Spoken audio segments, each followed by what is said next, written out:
Tātou, I ngoi te tīmatanga o tā tātou hui, kua pōtingi au hei tangata hei whakatau i a koutou, nō reira tēnā koutou. Mihi anō ki a koe te tama apiri, kua hara mai tēnei rangi. Hei whakaki ki ngā i te whāwha rua nui, ko wā te iai, nō reira tēnā koutou. Tēnā koutou katoa aha kua nōhea, no tata mai, no tawhiti mai, hara mai ki roto i tēnei whare. Mehe mea he waiwai tapu, ko ea i te mea ko tēnei te tupuna o tātou katoa, aha koa no te heo ngā hapu o te tumu kaituna te kaumāwha. Nō reira he koanga ngākau. Aroha mai mātou e noho nei anō ko he rā whānau rua te kaumātahi tēnei. Noho kēngi nei, e hari i tērā kia pai ai te whakapāho atu ki ngā tangata kei te hono mai aipurangi. Me tata ki tēnei. He roia, nō reira, e hara mo te whakahe atu. Nō reira, tēnā koutou, koina tāku i tēnei wā, mehe mate o koutou, tēnā, haria mai ki konei, tēnei whare o tātou. Hoi anō. Kei roa rawa ngā koro ka huri torotika ki tō tātou rangatira, te mea kau mātua o mātou, me te mea hoki he uri no āporo te tipi te o ngā tino tangata i tōna wā i konei. Nō reira, ka tuku atu ki a waratau te karakia. Engari, o te tūmanako i te marama koutou katoa ki te reo Māori, ki te kore, kei te pai, ka huri ki te reo Pākehā a koe nei. Nō reira, tēnā koutou katoa.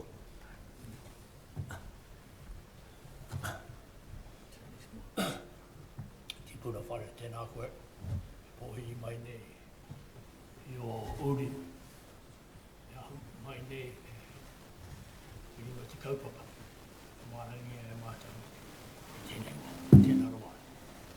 Toko ana ngā mihi a tēnei o mātau, ngā reira, ngā mihi nui. Ngā reira ki ino i tātaka i tō mātou e te rangi ki tapu tō ingoa, kia tā mai tō rangatira tanga, kia mētia tā ue koe e rui te whenua. Kia rite anō ki tō te rangi, ko mai ngā mātou ai nei, he taroma mātou mo tēnei wā, muru o mātou hara me mātou hoki e muru nei o te hua e hara mi te mātou. Aua hoki mātou e kawa e kia whakawaia, engari whakaorangi a mātou rua te kino, e rua te matua, te tama, te wairua tapu. Amen.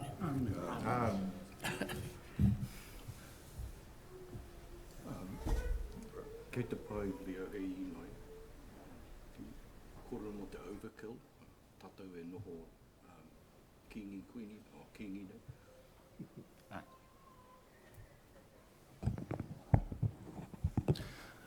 Tēnā tātou. E tika ki te whakahoki nā mihi ko mihi nō reira unuku tēnā hoe, although me tō karakia nō reira tēnā kōrua.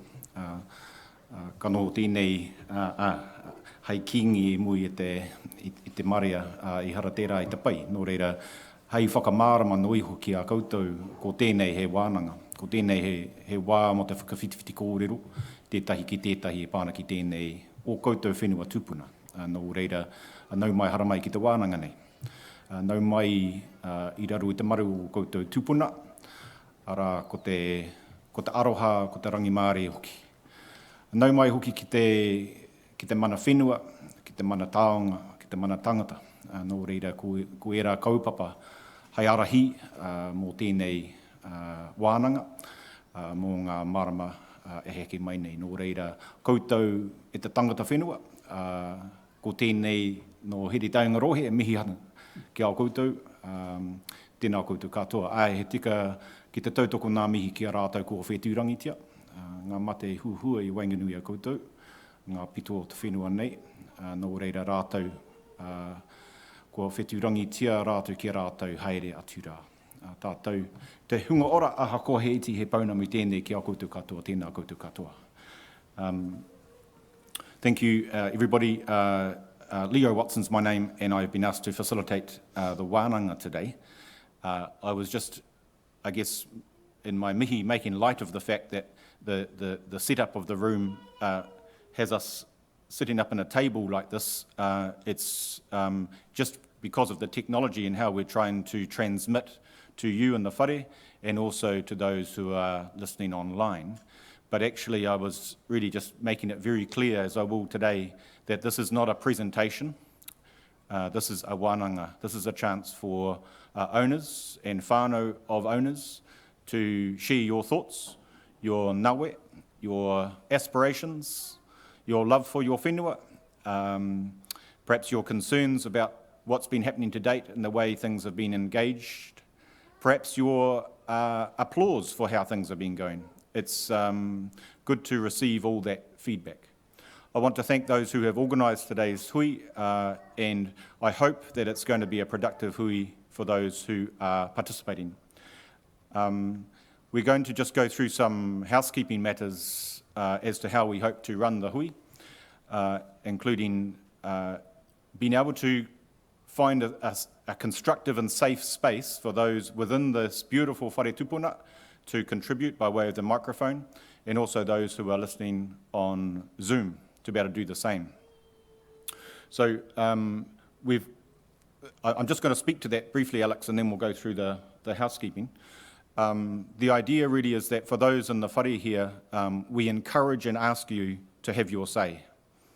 There's a microphone at the front here, and for those who are wanting to speak, please do come up to the microphone.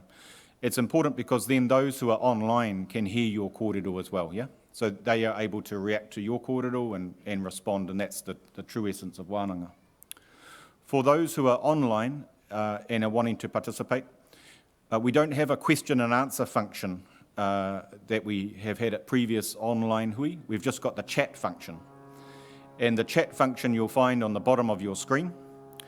And if you press chat and open that up, you'll be able to participate, as I know many of you have in our previous hui.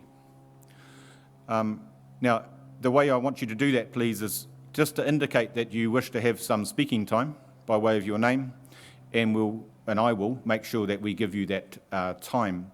When I introduce you, if you're online, you just unmute, have your kōrero, and then when you're finished speaking, I do ask you to put your mute back on, because that avoids the feedback that we often get when people have their mute button off.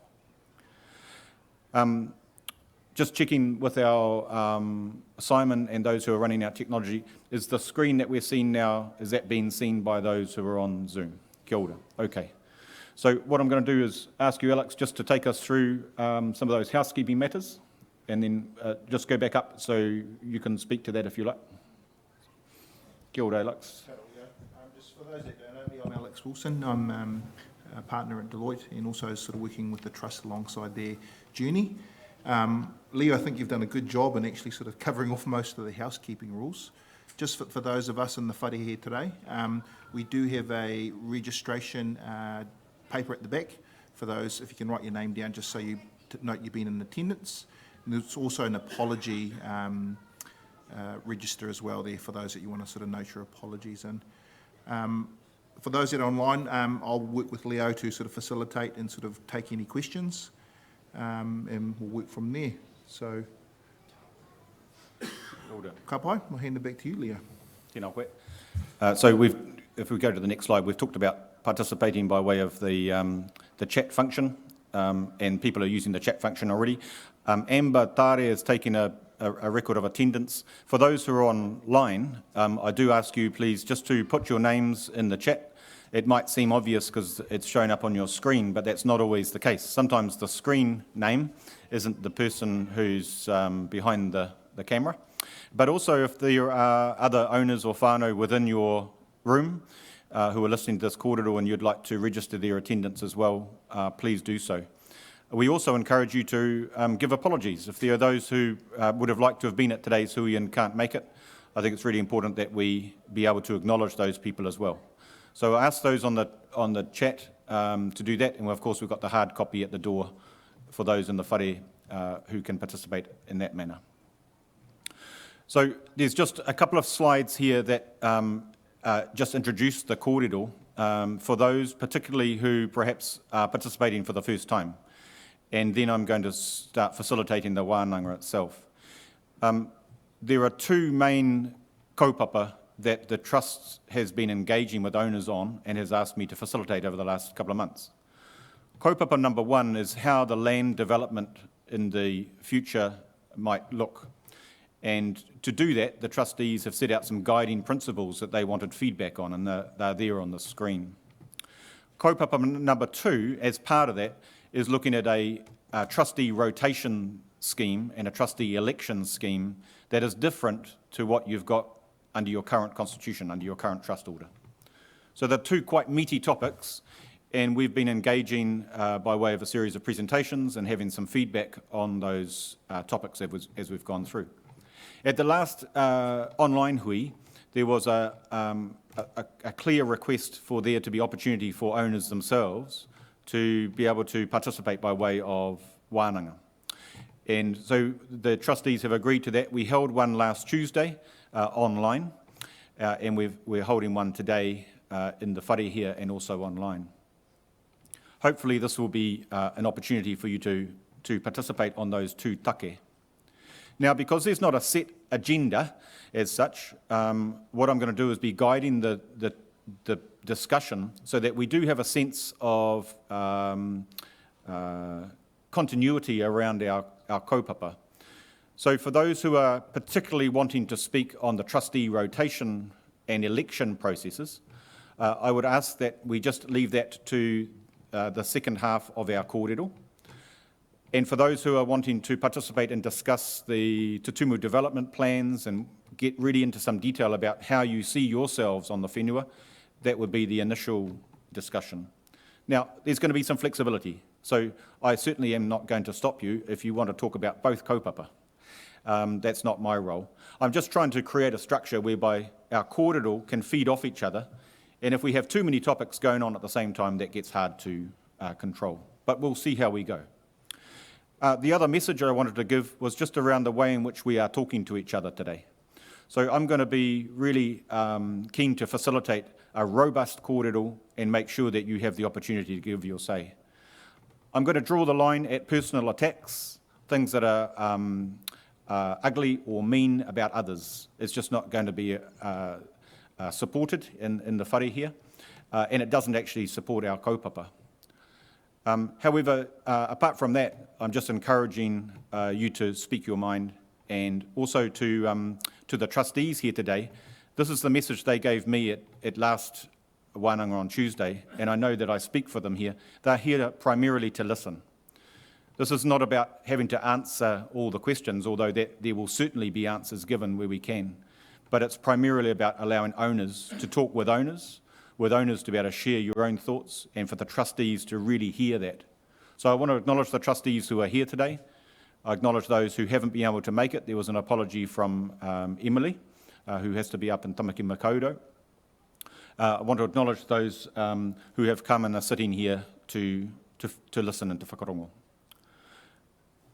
So the trustee principles, the guiding principles are on the screen. You've seen these previously at other hui. I guess the idea is to make sure that there are some parameters or guidelines as to what the next few years might look like. The trustees want to develop the land on behalf of all the owners without selling it, and that's been a key principle. So when we've come to look at how land might be used, say, for infrastructure and the like, we've looked at options whereby you don't sell the land, but you keep it in perpetuity. And I know that's caused some consternation, some controversy, and we want to give you a chance to talk about that today.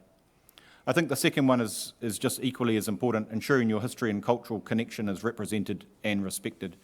Can I borrow your kōrero there, Unuku? You said at the last hui, you don't want to be going down through Papamoa, where all the recent developments are, and just get to your land in the future and find that it's exactly the same, and there's no sense of you as your people, as your hapu, as your whānau in that land of yours. How do you develop a settlement, economic future, cultural future, ensuring that you are visible on your whenua? And I've talked about a fresh start in terms of engagement. today it's really a fresh start in terms of what that might look like, and to invite you to see yourselves and put forward aspirations for that. Then there are some specific guidelines. I think there is an obvious housing crisis. There is a need for those to have an opportunity to live back on the whenua. How to use a development in a way that represents community spaces and places where even if you're not living on the land, you can come and enjoy the land. Just on that, there's been a strident call, and a good one, for a site visit to the whenua, and that's been organised, and there's going to be a pānui put out about that so that people have time to prepare and come out to the land and walk it. Commercial opportunities, employment, education, training and income are all part of that package of how to make this sustainable in the future. I just want to look at the next slide briefly, please,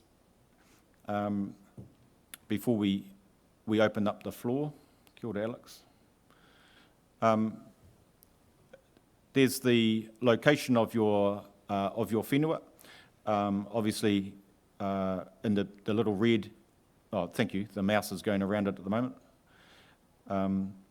And why we've chosen this picture is because there's been a lot of kōrero, I think good kōrero, about the way in which the land to the right, which is not your land, might also be the subject of the development as the Te Tumu development grows. And I think there's been a theme that I've heard about making sure that your land isn't like a pawn, isn't a conduit or a vehicle simply for the benefit of others. And so we've heard that really clearly.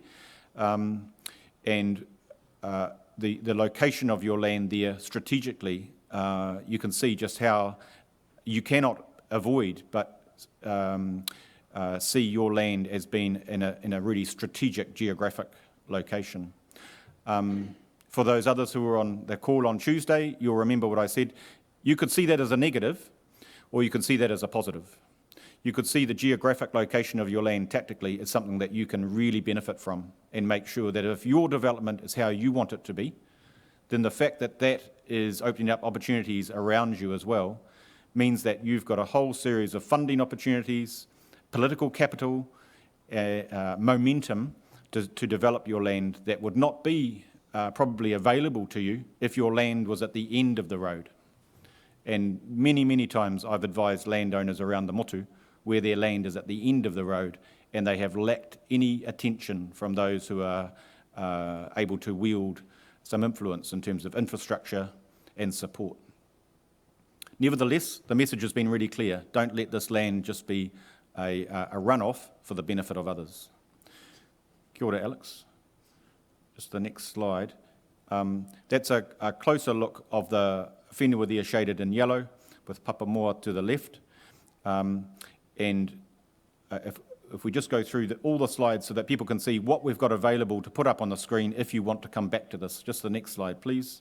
There's the Te Tumu draft structure plan, which shows again your land in that sort of triangle shape with proposed development also to the right. Now that's just a draft plan, as it said. It hasn't been put out for consultation yet, and therefore I mean it when I say this is an opportunity for you as owners to take the bull by the horns, as they say, and develop a sense of how you see yourselves within the development. Kia ora, one more, I think. There has been kōrero about infrastructure corridors. The idea that if the development was to go ahead, the proposal is that some of your land be used for major infrastructure corridors through the land, that you would retain the ownership of that land, you would be compensated for it, and potentially be able to negotiate additional land in response. And I know there's going to be kōrero about that today. And the final slide, I think, thank you, Alex, is the areas whereby if land was to be paid or compensated to you, if you were going to allow some of your land to be used for an infrastructure corridor by way of an easement and the like, where might the council find additional land to compensate you for that benefit? And this is just beside your land, and it's a blown up version around the interchange where there's some significant commercial development. The land is currently vacant. That motorway down to the bottom. That interchange hasn't happened yet. It would be constructed, it is being constructed, and then land either side of that would be available potentially for Te Tumu Kaituna 14 Trust owners to acquire.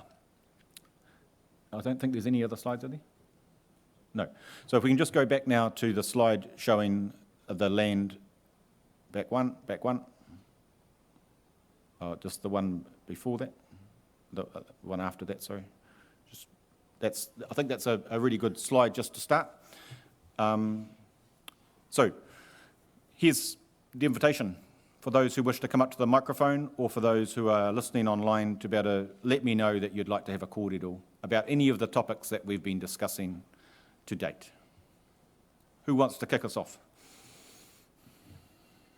Can you say your name when you get up to the microphone, matua, so we can... Tēnā koe. That yellow square, what is that? Is that just the land or something? That's the boundaries, the shaded area is the boundaries of your whenua.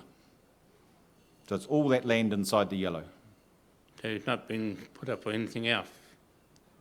Like for hospitals and all that sort of thing? It's currently vacant and it's your land, yeah. And the proposal is to see what to do with it in the future. Kia ora.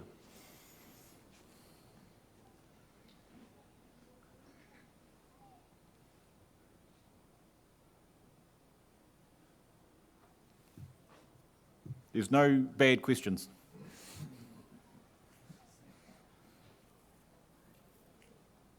Tēnā koutou te tepu, tēnā koutou. Kia ora. My name's Turanga Trainer. I'm more often not known as John Trainer. I've written to the Trust, Te Tumu Kaituna 14, in respect to, in particular, your guiding principles. To the trustees, I agree with principle number 1. It would be the wish, it is the wish of our tupuna and all of those who are owners that the land give us a return. But we would not want to see the land give us a return once. And in particular, if that land was going to be sold off. That discussion on previous general meetings has been hot and furious about how the land would be used, in particular selling off sections. Mr. Chairman, by all means, develop the land, but don't sell it off. We need the land to be kept in perpetuity for those that follow after us.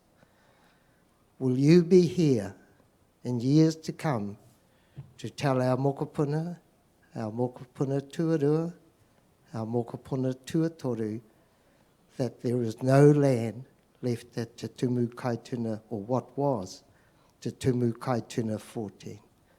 Please abide by the guiding principle for number 1. And if that is adhered to, then everything else that is listed from number 2 to number 7 will be achievable with the blessings of the owners. The second point, you talked about the infrastructure corridor. I have some grave doubts about a trade-off. The trade-off could end up that we may end up with something on the side of a cliff. No good to anybody, man nor beast. If that is the will, if that is the choice of the owners, that is what we will do in a trade-off, I would ask that we examine what the trade-off is going to be. It would have to be at least something as good as, if not better. Kia ora tātou. Tēnā koe.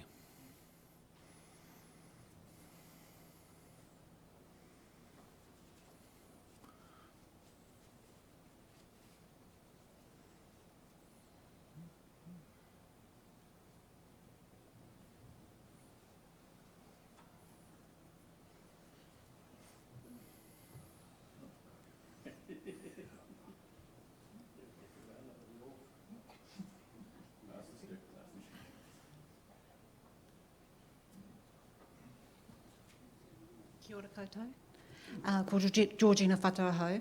I feel like I've appeared on your sessions on multiple occasions. So I'm not going to say anything differently to what I've already said. I just want to acknowledge that I have seen the shift in the trustees' thinking from the start of the kōrero to now. We've gone from one extreme to the other in a positive way. So I just want to acknowledge that it seems like we're getting some traction in terms of owners' thinking and desires and wishes for our whenua. The other points I want to make around the principles, some of them are a bit contradictory for me. So I just want to pick up on something you said earlier in the hui, Leo, around, and I missed the kōrero from last Tuesday, where I think it was something along the lines that we don't want to be coming through Papamoa, hit our whenua, and it's the same as what we've just come through. So that's kind of very similar and very current in the thinking in other Māori land blocks that I'm associated with, in that for Te Arawa, we really do as a people want to make sure that we are acknowledged for who we are as the people of Rotorua, that we whakapapa wha Makatū ki Tongariro, and that wherever we make our mark, it's consistent with who we are as a people. So that means that our communities and our infrastructure for who we are as a people is entirely different to the Western model, kei te pai. If we want to make it known that anyone who comes into Aotearoa, they know that through our pou, through whatever structures that we have established as a gateway into our whenua, into our rohe, we make that consistent, Makatū ki Tongariro.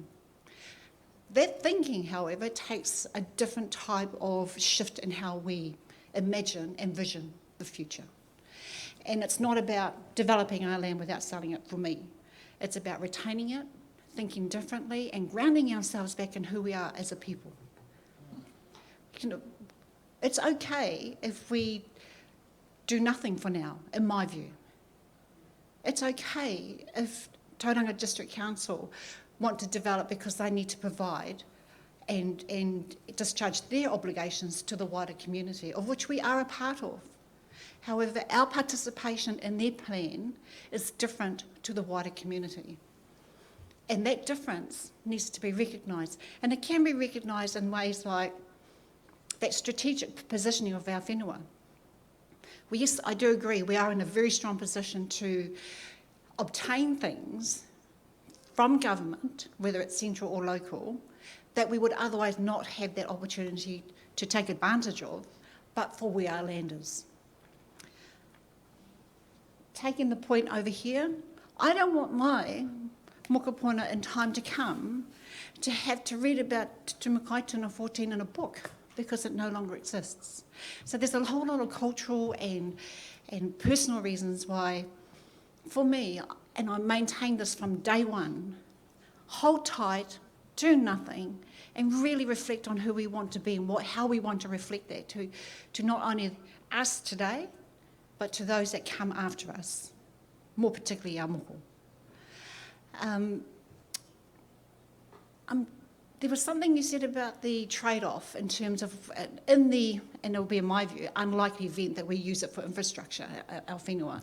But if that did happen, you mentioned that there will be land around the industrial area, the new development around the highway. Te Tumu Tuna will be in a position to acquire it. Acquisition means paying for it. Is that what you mean? Or was it like more of a negotiation? And I say that because language in these types of forums is really important. You know, so, and understanding what we are each saying to each other is critical. So when I hear the word acquire, it translates in my mind to purchasing, paying dollars. So I'll just leave that on the table. There was another point I made all the way through, and that was around our whānau neighbours in their own smaller blocks next to us. And I did ask at one point that we partner with those whānau around what they're thinking. Because one block is right on the beach, right next to us on the beach. Very small, but still whānau. And they used to be part of us. And I've since discovered that they have not been approached by anybody other than the council many years ago, and they declined to participate because they didn't want to divide and conquer. So again, I'm putting this back on the table. Those Māori blocks that are already our neighbours, can we have a dialogue with them? Can we join forces and then collectively decide what we want to do as a wider whānau? Because ultimately, what we do will impact them.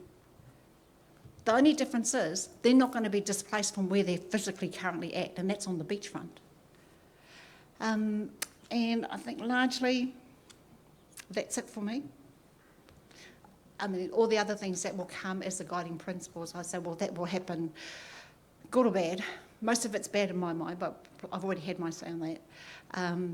Once we decide, or the trustees make their decision around the whenua, I just implore you, hold tight, do nothing, and we just keep talking about who we want to be as a people and how we want to reflect that. Kia ora. Georgina, can you stay there? Oh, yeah, sure. Tēnā koe. Just so we can receive more of your input when I just give a couple of responses to the questions you've asked. Okay. Firstly, really good point about language. Language matters. By acquire, I don't know if I said acquire, but if I did, it was to bring it into your ownership. That's what I was meaning. Everything comes at a price. The price of that land, the theory is that you are giving away something by way of allowing others to cross over your land by way of the infrastructure. You're not giving away the ownership of your land, that's off the table. But you're giving away a right to cross over it, right? The active reserve, you talk about, say, 20 hectares potentially of parks and sports fields and all, that's giving others a right to use your whenua. In exchange for that giving away, the idea was, well, you could get paid for that in money, and that's definitely on the table. But what about opening up an opportunity to also get paid for that by way of land? That's what I meant by acquisition. So the idea would be, and we talk about land currently held by the Tauranga City Council, might it be available to come into your ownership in exchange for the rights that you have potentially given to others to use your land? That's what that meant. If you look at what it might be if owners agreed, and you've expressed your view that you're not in favour of it, just bear with me. What it might be if owners agreed would be that in 10 years' time, people are crossing over your land, you are owning the underlying land, but you have increased your land holdings to the what direction would that be? To the east? East. West. To the west of your whenua, sorry. I can go, I wonder if, does that help that clarity? So there's no intention to pay. What I also, when I talk about the theory, there's a hell of a lot of negotiations that would have to happen. Valuations would have to be done. Is this actually apples for apples? Really underpinning all that would be the value of your land and what you are actually giving away to allow people to cross over that. You know, so bringing in the tikanga aspects into valuation, which is part of a journey I have personally been on in the law. Valuers are not good at bringing in those other aspects. It's always an economic analysis. So there's so much mahi to be done about whether it would even be a good idea, this question of bringing more land into your ownership. But it's been put up as an option to say, because the logical question when the trustees say, would owners be in favour of granting use rights to others because that unlocks our land for development for your own purposes? People say, well, what do we get out of that? And so they've looked at options which might include land. I'm really interested in your comment about, and you said it twice now, just leave the land. You're supported of the absolute retention of the land in your ownership, and don't do anything. And you made that comment, I think, on Zoom as well, and reflect on who you are as a people. Can I just posit back to you a challenge, I suppose? This I see as a start, at least, of that very process of reflecting and talking about who you are as a people for the purpose of underpinning what might come in the future. And I'm just going to, because you're obviously very intelligent and aware of both the legal side and the custom side, you'd, I suppose, appreciate that as trustees, there is a whole aspect of tikanga and law that does require the trustees to be thinking, what are the future development opportunities for all of the owners? They have to grasp opportunities where they might be, at least to put them to owners for discussion and kōrero. So can you help me or help us think, how do you find the balance between don't do anything and let's talk about who we are, which I would agree with, and I think everyone would agree with that. When do you find the right time to then be really analysing and discussing development opportunities as well? Okay. So as you were talking, I was processing it, and for me, it's not about like literally stopping and putting a hold on everything in my mind. It's about being clear about the next steps that we take and that they're quite deliberate. For example, as I mentioned, there are other Māori organisations who are already thinking about who we are as a people and wanting to change the narrative and the visual outlook of who we are as a people, and making sure that the wider New Zealand community knows that about us as well. Right. So that then follows with what and how do we do that? So for Tarawa and Rotorua area, it's quite easy for us because that's our way of life, it always has been. You look at Whakarewarewa, we've got a living village. Why cannot townships between Makatū, ki Tongariro, have that same model?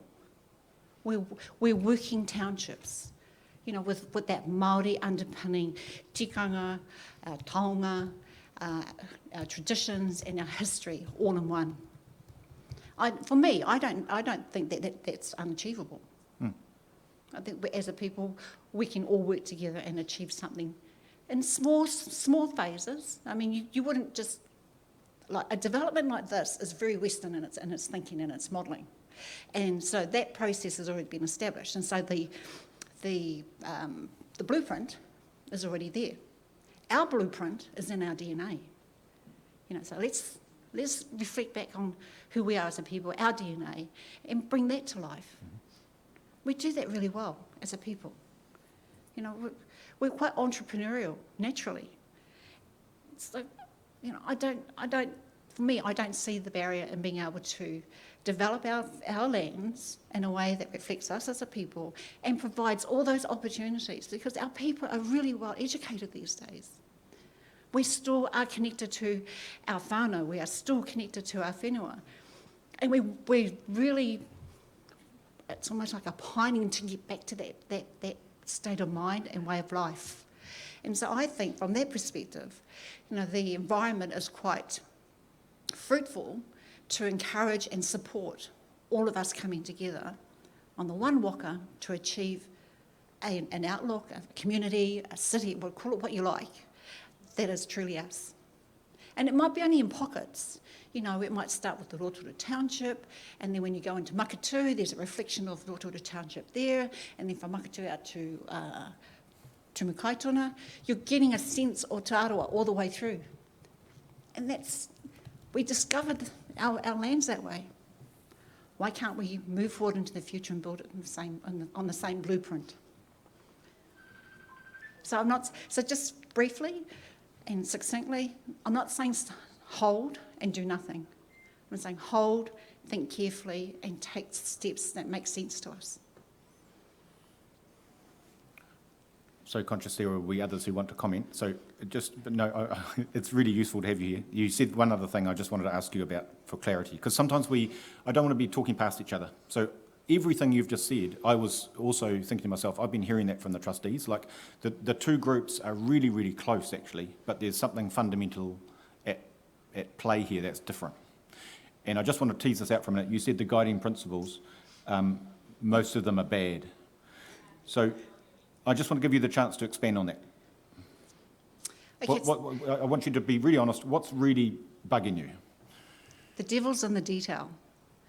So when I think about a development based on a Western model, I think about being a stranger on my own land, looking down the street and going, right, I have no control. What am I going to tell my moko? Right. How can I relate to where I've been and where I've come from and where I am today? Right.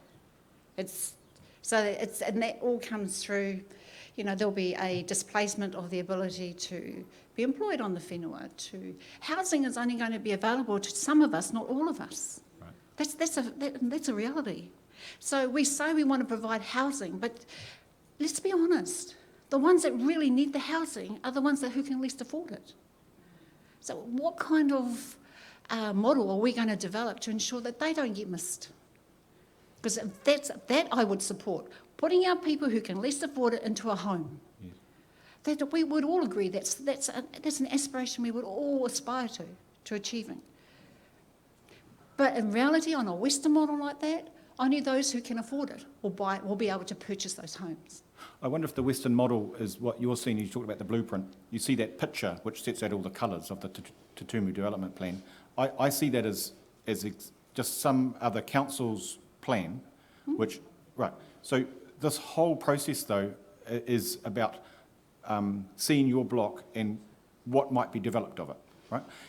So I want to just so assure you and others who are listening that this process is about doing exactly what you've just said, which is to ensure that you, as the hapu of that land, create something, right?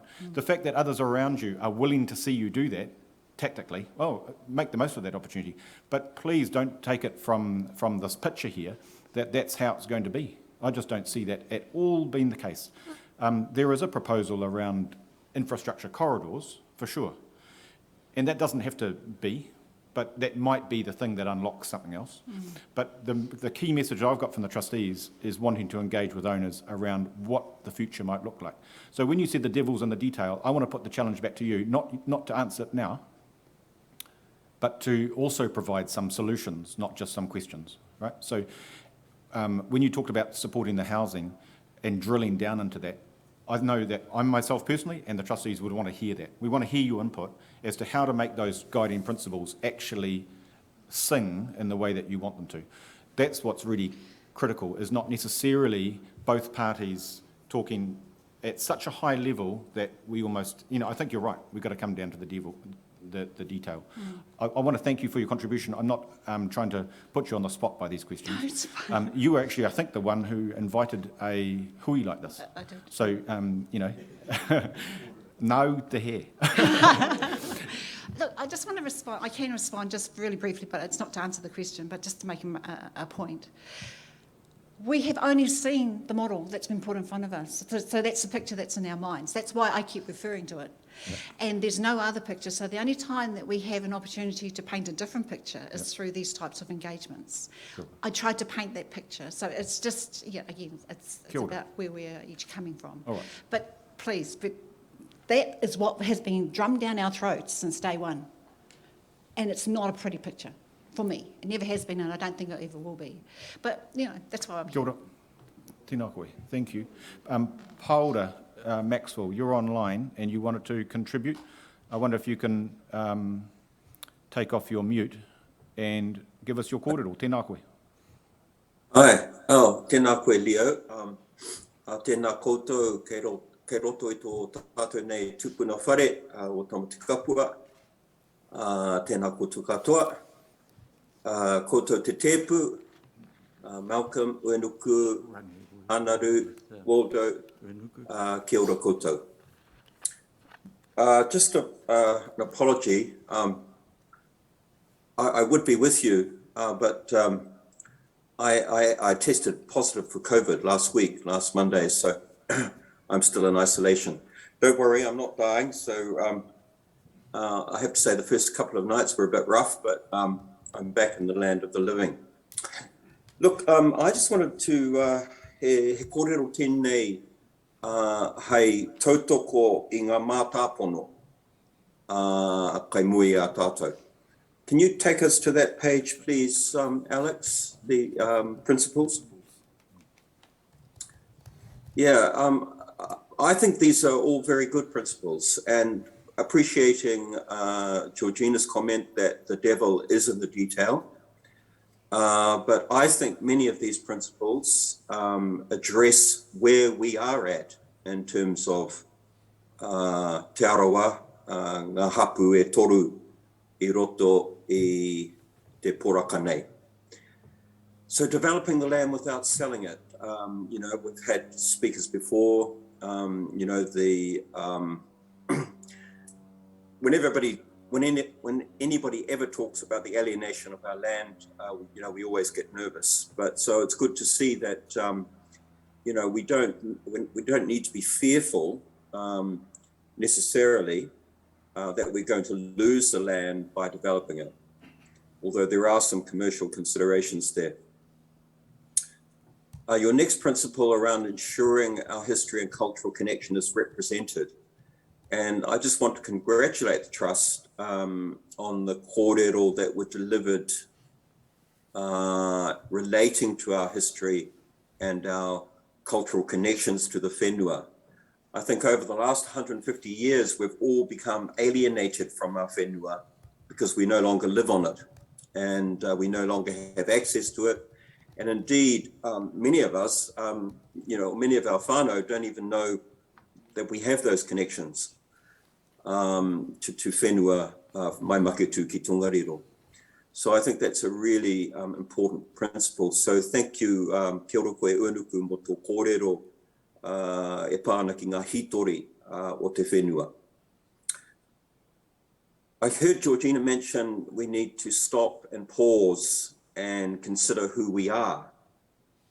And, I would, not necessarily in reply, but I would say I have a good idea about who we are. And what I know about Te Arawa, all 60,000 of us, is that many of our people are poor. The average Te Arawa household income is about $28,000. I also, though, know that our people are young. We have almost 65% of us are under the age of 39. I can't see in detail who's in the room, but I'm imagining that most of the people represented today are not in a rangatahi demographic. So, a creative way of this trust recognizing as a guiding principle that housing for our people is important. Yes, the devil is in the detail, but at least we have a principle that recognizes that Te Arawa whānau need housing. So it's a big challenge for us, but it's there in one of the guiding principles. The other rather sobering fact about what we know about Te Arawa is that only a third of Te Arawa own their own homes. So we have many whānau that are homeless. So again, this principle of looking at creative ways of providing housing for our people, social housing, whatever it is, I think is valuable. Community spaces and places for beneficial owners. I have wondered, and maybe I'll ask Trust to answer a question around this, is I have wondered why we've been shy to say, well, why don't we build a marae at Tumu Kaituna for the beneficial owners? And, I know Whakaue have a whare at Maketu, where I'm a landowner in Maketu through Pikiao and also through Rangiwewehi. But it would be really, I think it would be a fantastic asset to have a marae in the heart of this development. What we would call it, I'm sure we could find an intersecting tupuna that would cater for all of us in terms of Rangiwewehi, Rangitaurere, and Unuku Kōpapo. There are many lines of descent that would be an appropriate tupuna. And if you're having problems, then just call it Paora Maxwell. I'm happy for you to use my name. Thank you. Commercial opportunities for beneficial owners. Georgina's right, Māori are entrepreneurial and we've always been entrepreneurial. So creating opportunities for owners to have business in Papamoa, I believe that the area is one of the fastest growing residential areas in the country. And I think there are many opportunities where whānau might benefit from commercial opportunity Again, I just support the employment and education and training opportunities. I think one pathway out of poverty is education and employment and subsequent employment. So I think that principle makes a lot of sense. And obviously sustainable income for beneficial owners. So they're just, I just wanted to, support the trust in offering these as guiding principles. I do accept that the devil is in the detail, but like all plans, you start off with a big vision and you work your way through it. Another question I have, so that's one question was around why don't we just, instead of talking about a community space for beneficial owners, why don't we just call it a marae? And the second point was, until very recently, I owned a house at Pokehina, right on the beach. And one of the reasons I sold it last year was that I became very concerned about sand erosion and sea inundation. And in fact, on my title, the Bay of Plenty Regional Council had put hazardous kind of sea erosion area right through my land. And they were expecting in the next 50 years that there would be tremendous, due to climate change, etc., there would be real challenges for any coastal community. And I'm just wondering what the geotech reports say about that for us, given that our land is right on the coast and low-lying. So, yep, I support the guiding principles, but there's a couple of questions for you, Leo, and the trustees. And I've got one for you. Thanks, Paula. So we'll deal with your two questions first, and it's not for me to answer. So I wonder, this is the one about why don't you just build a marae there? We could do this in a couple of ways. We could just let that just hang in the air, Paula, as a really interesting tono. Or we could have others comment on it too, including owners. So again, I want to allow trustees to participate, but I don't want it to become a situation where there's an answer for everything. Do you know what I mean?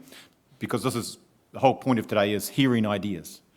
So for those trustees who wish to comment, or owners who wish to pick up on that kōrero too, please do so. If there's not a comment, it's not a derogation of your kōrero, Paula, it's just to allow it to lie there for thought. And I accept that, Leo, absolutely accept that. And, the last thing we want to do is create another forum with just trustees' feedback. So maybe if you want to, you can leave it just hang there. But my suggestion as an owner is, that we do create a marae at Tumu Kaituna as part of we've got Anaru who would like to have a kōrero, and other owners might also. Just so put your hand up if you want to speak to that particular topic, and then we'll go back to Paula's other questions. Anaru, kia ora. Tēnā rā koutou. E te tuatai a tēnā rā koe a Gina. I'd just like to address this through you, Pātai. I suppose one of the basic things we've had about, I suppose where I maybe slightly differ, even though we're standing on top of Te Kapua, I don't see us as being Te Arawa, but primarily those three hapu. And the importance of it will come to these other questions which you had. And it's about a value system and why we don't sell, not the whenua au, because I belong to it. And our mokopuna that haven't yet been born belong to it. So it's about retaining that that whole connection.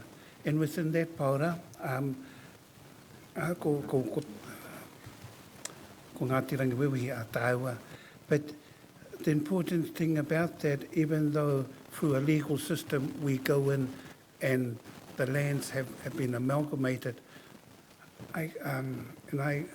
within my eyes is that the word mana whenua belongs to those three hapu, Ngāti Rangiwiwi, Rangi Te Aorere, and Uanuku Kōpako.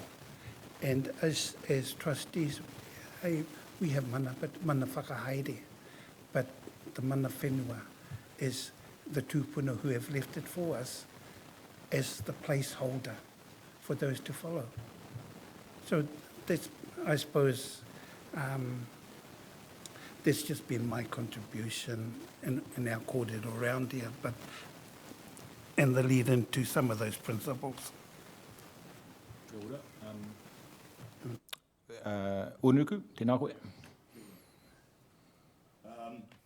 Tēnā koe, Paora. Pai te rai, i te mea ko tāua tino kaha ki te koro mo te hitori o tō tāu iwi me ngā iwi ke atu. And also, thanks to you, Georgina. You are a very eloquent speaker. And from what the challenge that Paora has put forward in this first question, in many ways reflects what you had to say in one of those meetings way back, you know, how, about making sure that we have, as soon as we're there, we feel like we're still in Te Arawa land. I just recently went out to the block again, and because of some of the comments that came through in that last one, the last general meeting, and yeah, it's beautiful, but like a lot of our backsides, the backside's not so good. And what I mean by that is that coming down Bell Road was really disheartening about the general condition of the land on that side. I'm not talking about the block, I'm talking beyond that. Then what we did the next day is we came in from the ocean side, and it was really stunning, you know, that side of the block. But I was starting to think, and as Leo said before, I just don't want it to be an extension of Papamoa. I think I challenge all of you to drive down Kurua Drive, and you will. It's devastating to me, and I know there's a lot of people in those homes. They're feeling really happy about their homes. They realise they can get their cup of sugar from their neighbour without even leaving the house because the houses are so close together. And all it is a sea of roofs of the same design, and it seems to go on forever. And it also made me fearful. I think this is what you were talking about too, Georgina, that, you know, that model sort of gets stuck in your mind. And as much as we think we're really different and we're really insightful, the models that we've been seeing all these years are essentially Pākehā-style housing, Western-style housing. And to break free of that model is going to be really hard. And my thinking at the time was that coloured map has to change completely. It has to start with a Māori core, not an add-on. As we've talked about earlier, you know, Ngāhuia was talking about making an institute. Yeah, great, but it has to start with something quite Māori. I'm not sure we're going to call it Paora Maxwell, you know, once we go. But I mean, if it starts with something like a marae, and therefore starts with a kāinga, that should be the thing that everything radiates from, not the other way around, not about fitting something nice and Māori in a corner or somewhere. Even for that matter, being exactly in the middle. It needs to be in the best place and the safest place. Yeah, nō reira pai, tino pai ngā koroa, but I'm going to, we're not talking much, are we, Leo? No, all right, thank you. Kia ora, Paora. So the others will want to speak. Just show your hand if you want to speak about the actual marae idea. Now, I just was going to address your question, Paora, about the geotech reports. There has been geotech work done, and what I'd like to invite through the trustees is that we make those reports, if not available completely, certainly the summaries of them. There should be no information that's not available. So the work that has been done from the environmental concern and climate change concern, Paora, has illustrated, as the hui have indicated earlier this year, that your land, ironically, is going to be some of the safest land for development along that coast. Now, let's test that. let's get the information out to people and share the information. So can I just leave it at that, because the consideration has been raised often, and it's a vital one. It's a vital one that you've raised. Tēnā koe. My question to you was to invite you, if you wanted to, you talked about the principles, whether you had a comment at all on this idea of some of the land being made available for infrastructure to support development generally, so whatever the development might look like, and using some exchange principles whereby you could give away some of your use rights in exchange for additional land beside your whenua, or you may not even want to comment on the exchange side. I was interested in Georgina's challenge about, and it's been a consistent one through the hui for her, don't use the land just to benefit others. And then that sort of balance that has to be struck around the development opportunities that might be available now, whatever they may look like. So getting aside the coloured map, putting that away, and just looking at might development happen on your land. Do you have a comment about that sort of nature of the quid pro quo that is being put forward by the trustees? Yeah. Sorry, Leo, you asked me. I'm asking you, yeah. Oh, okay. Yes. Well, you know, I think we always want to be in a win-win situation, but sometimes in developments such as this one requires compromise. And you know, if we need to get infrastructure into our whenua, and in terms of meaning that we will have lights and water and electricity and all other utilities, so that we can turn the lights on the wharenui, you know, we need to make that compromise. And you know, I don't have any problem with it. I would support that sort of notion of a quid pro quo, of exchanging something so we get a benefit in terms of utilities, and development potentially can proceed. So that would be my whakaaro. So thank you for your contribution. I'm just thinking aloud as others are now getting ready to speak that having a Te Tumu Kaituna development plan, right, as in your development plan for your block, coming up from the ground, so starting with this idea perhaps of a community space, a marae at the start, radiating out from there, and looking at how that might look. So I'm trying to think in my mind the best way to make that discussion happen. Today is the opportunity now, but not that people are going to have all the answers. But let's spread the word to your whānau. This could be one of the most awesome opportunities, that's how I see it, for you as a whānau, to develop something there that is unique. Ko wai anō. Who would like to continue the kōrero?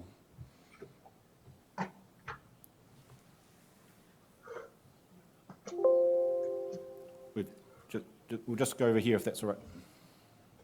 Tēnā koe matua. Got a new kōrero. Is this to the same topic? Are you different? I'm going to steer a different bottle.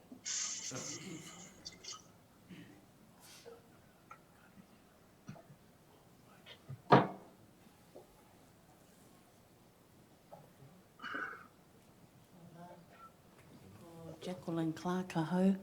I actually inherited my lands from my Tonehi whānau, my mum and her brothers and further up, and from a karawa that had no children. The whenua, I like the not the proposal, I like what the Paul Maxwell was talking about, a marae. I'm in for that because the home is the most important part for whānau, their home. If you've got a safe, secure, comfortable home, the people are going to be comfortable and grow. So that would be an awesome hub for our people. And it also gives us a stand on the whenua, so that the white man don't just come along and have all their plans like they do up there. And like Georgina says, we don't want to work that way. So I've been looking at models, and one of them was Mangatawa. So they have a model for their people. Beautiful homes, very cheap rent, but they started from the ground. They've done the infrastructure, all of that with Te Puni Kōkiri. Te Puni Kōkiri can help us, help our whānaus. I don't know if you fellas have looked at that. That gets the power, the water, everything going. And the housing, they also can put, contribute money towards building houses for the whānau. So they won't be these big architectural homes that are on Papamoa, but they're homes that are suitable for our whānau and affordable. So you've got homes that we can afford to buy and homes that are rentals. And the rentals are affordable because I've been there to have a look at the homes, and I've been up to Mangatawa block. So the homes are like only about, say, 140 to about 200 and something. That's affordable for our family because homes now to rent are $700, $500 to $700. We can't afford that, and if we can, we're living together as a family. About 3 generations in the one house. Yeah, so I don't know if you fellas had a look at that, that model or any other models that can support our families that are homeless. I was homeless once. My brother's been homeless. I now live in a little transportable home. My daughter, on another whenua, our daughter lives in a little 6x3 cabin, things like that. And that's the reality of our people today. That's how we're living. We've got those little cabins at the back of Mum and Dad's house or Nan and Koro's house. And I don't want to see my mokopuna live in homes like those. Even myself, someone said to me, "Oh, you're living in a dog box." That hurt my feelings. But that's what I could afford. It's only what I could afford. But yeah, so marae, yes, talk to our people. You got how many owners? Over, is it 5,000 owners?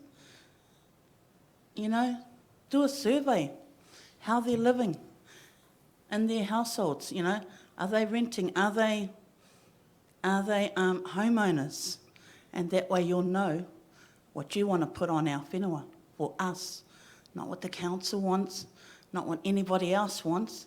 And I know that you've got these plans. Make our own plan. When you've got the infrastructure, you've got ways to, you've got the people who make the roads, you've got the people who do the town planning and things like that. Make it to us, and if you want to give back to the family, there are builders out there that are with our families. There's plumbers with our people. Our people. But yeah, that's pretty much. Oh, another thing is, how you wanted to swap out some whenua so that the wider community can use the whenua? Well, I can say right now, I'm not even allowed on that. Right now, that's my own whenua. That's where I belong. I own it with many others, but right now the gates are locked. We can't even go in there. So I just want to put that to use as well. Why give it away to someone else? Give it to your own people. Let your own people walk on it. Let your own people have a look around where their whenua is. Take us out there, That's all I'm saying. This is my first meeting. I didn't know how to get on Zoom, so I'm glad that this is open today for us. And I'm probably betting there's many others that don't know how to get on Zoom. So look at how many people turned up today for the many owners that we have. But I think too, a lot of trust, and there's many, not just you guys. You already have a plan in place. The plan's already there, but you haven't talked to us what we want. And I think Georgina said it good, just leave it. Let us, Can't remember exactly what her words, but I agree with that. Just leave it for now and talk to us what we want, you know, and things like that. And I'm one of them to talk to, and there's many others like myself out there. So put that back to you. And I heard you talking, Anaru, Unuku.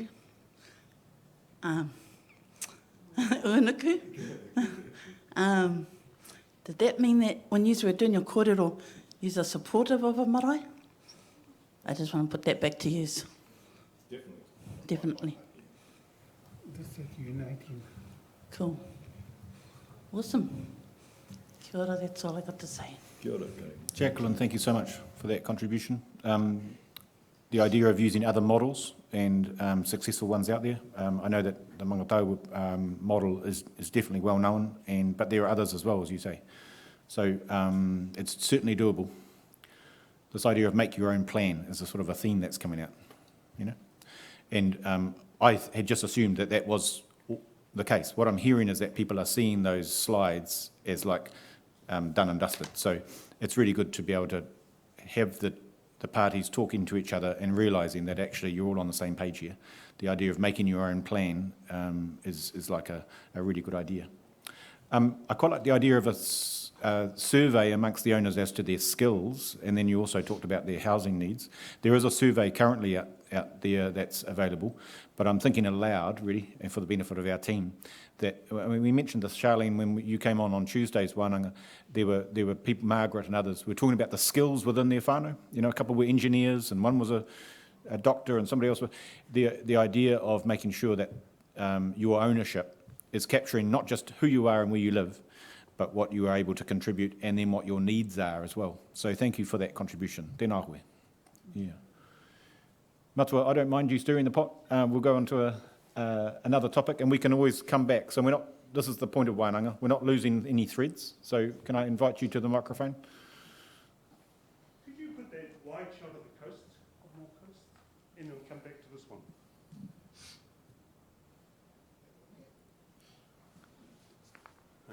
Tēnā koutou te tipuma, tēnā koutou katoa, ko Arthur Taku Ingo. Where to start? First thing I want to say, I've seen the geotech reports. Probably less than a third of that block is actually not susceptible to liquefaction, and that was based on a 1.5 sea level rise. Probably that's not going to happen now because they didn't do anything about the carbon, so it's likely the sea level's going to rise higher. So yeah, there's quite a lot of liquefaction along that entire coast. In fact, the council has allowed houses to build on places that are susceptible to liquefaction should climate change continue to spiral downhill. So I just wanted to comment on that. I guess the way I see this is I see it from probably a wider picture. Like you've covered the history in the previous corridors that we've had about the battles that happened there, how it is that we ended up being mana whenua on that block. And after that, there was the land wars that confiscated that entire coast. And some of the blocks were given back to mana whenua, some of it, while other blocks were allocated to those who were pro-Pākehā during the land wars. If you were against Pākehā in the land wars, you lost the land. And we have hapu and whānau that are landless, because they stood against the Pākehā way back. The history matters. Our whakapapa and how it is that we are here today and the circumstances we are not accidental. And I think the dangers that we have is we become colonised about how we said we're mana whenua, we're not just landowners. So when I look at this block, I don't just see this block, I see this whole coast. I whakapapa to Ngā Pōtiki on my mother's side, so the rest of the whenua around this area, I have an interest in. I'm active on the land trust and those blocks as well. And it's after they got confiscated and the lands were allocated back, most resources were poured into Pākehās to be able to do what they want. Rural land that was owned by Maoris was never resourced. We lost land all the way through to about the 1970s, 1980s, still whenua, and still now, through the Maori Land Courts, which originally was set up to take our lands, still now we have this clause in the Maori Land Courts that says you can petition. Now, petitioning is alienation. No matter what anyone else says, they say, oh no, that's not alienation. Of course it is. That means this block is mine. How Pākehā is that? Hey, oh, this is just for me and my hapu, hey, my whānau. And yet I've been on a lot of the land blocks that I've been involved with. Somewhere down the line, they decided to move to Australia. They sold that whenua to Pākehā, who's developed it, and they put an easement on the road, which is also a paper road. Can't do nothing about it. It's developed.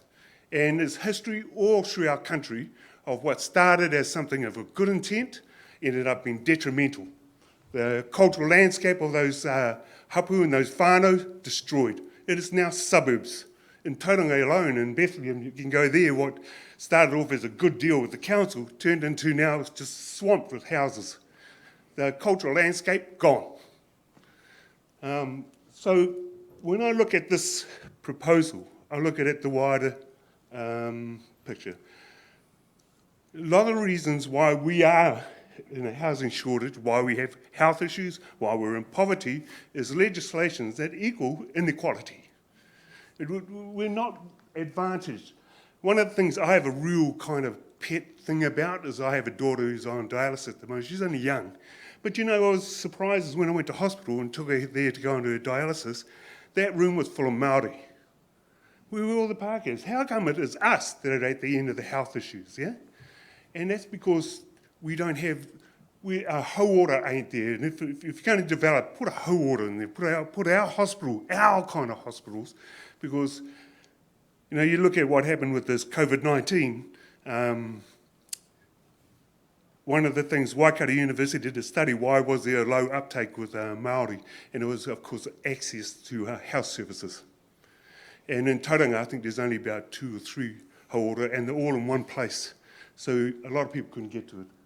So our circumstances today is a result of design. Yeah? And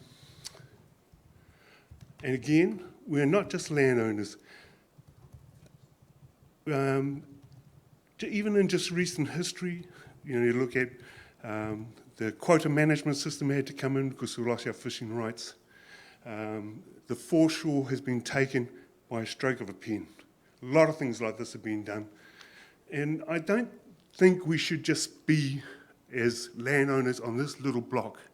Because what I understand, and I'm not going to say for certainty, but I'm concerned what Ford's, and you've probably heard me kōrero about this a lot, about Ford's have planned. Of course, it's not confirmed yet. But once that easement's on that road, I think you will see things get confirmed. And some of it I'm concerned about because it will possibly impact the Kaituna. And it will change it. And what can happen in that end piece as a result of our opening up that road is a concern. I don't think it's about who owns the whenua, but who controls it. I'm not worried about what, you know, that we own it, but we can have control over a lot of what happens down there. And I think we should be on the bodies that make decisions about what happens to those other blocks, what happens to the Kaituna River, and what happens to the foreshore. And this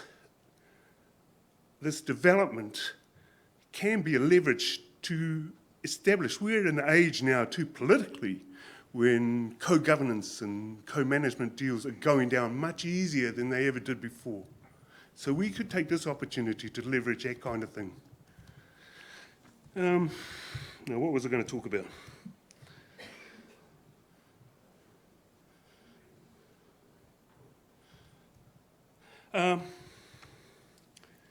Yeah, and when we talk about value of land, it says, oh, we can take, the council will give us more land, and what, we've got more dollars worth of land? I don't think value of land to us is measured in dollars. I think it's in the quality of the land and how we use our whenua and how we are able to control it. Yeah, so I'm not sure what the deal is, you know, like, I don't want us to have become in a way that, yeah, we can have more land, because I don't think that's us. Basically, I support the development, but I just would like to see, and I think it's already been said about the housing. The same thing, a couple other blocks I'm involved with, we want to see housing, but it's for people that can't afford houses, basically. They're the main ones. And we do care about them, and there's solutions to that too. Also, when we've done papakaingas, often councils are the ones who define what a papakainga is, and yet we invented it. Hey, then they take it, and then they make all these rules about it. And there's no longer the papakainga I remember when I grew up with, you know. And that we don't have to take that, you know. We're at a good time to be able to build things the way we want it. So, I want to go back to the guiding principles. So one thing that I have found is, and with a lot of our blocks, is that we've become colonised. Like, tikanga has to be number one. We must always keep our tikanga about things. Otherwise, it becomes about legalities and stuff like that. And we kind of lose what's Māori, yeah? So that's the one thing that I wanted to add into there. Kumutu? For now. Kia ora. Pātai? So just my notes reflecting on those key headings there, the Geotech challenge that you've laid out, and you actually laid that out, I think, in hui number 2 too, about the environmental impacts and the reports. So there's some cynicism there from you about that, and I'm no expert on this. In fact, I haven't read them. I'm just trying to facilitate the hui, but I can see how critical it is that we share the information and have a real robust assessment. I'm not at all suggesting that the information just get landed on you and you all just have to say, oh, thank you. You know, it must be right. So I think that's a really good reminder from you for you guys to be staunch in your own reaction to expert reports. The global view that you've got of the whenua, I was going back to some earlier notes from you, and you've mentioned it again today. I was trying to pick out from having not met you before the worry that you've got about the Fords and the other blocks, and you've mentioned it a couple of times. And there was a theme that you had referred to at hui number 2, and you've picked up on again today as a potential solution. The theme is there going to be a lack of cultural consideration and tikanga in the forefront of development beside you? Probably not. And the impact on Wāhi Tapu, cultural sites, the river, the rest of it.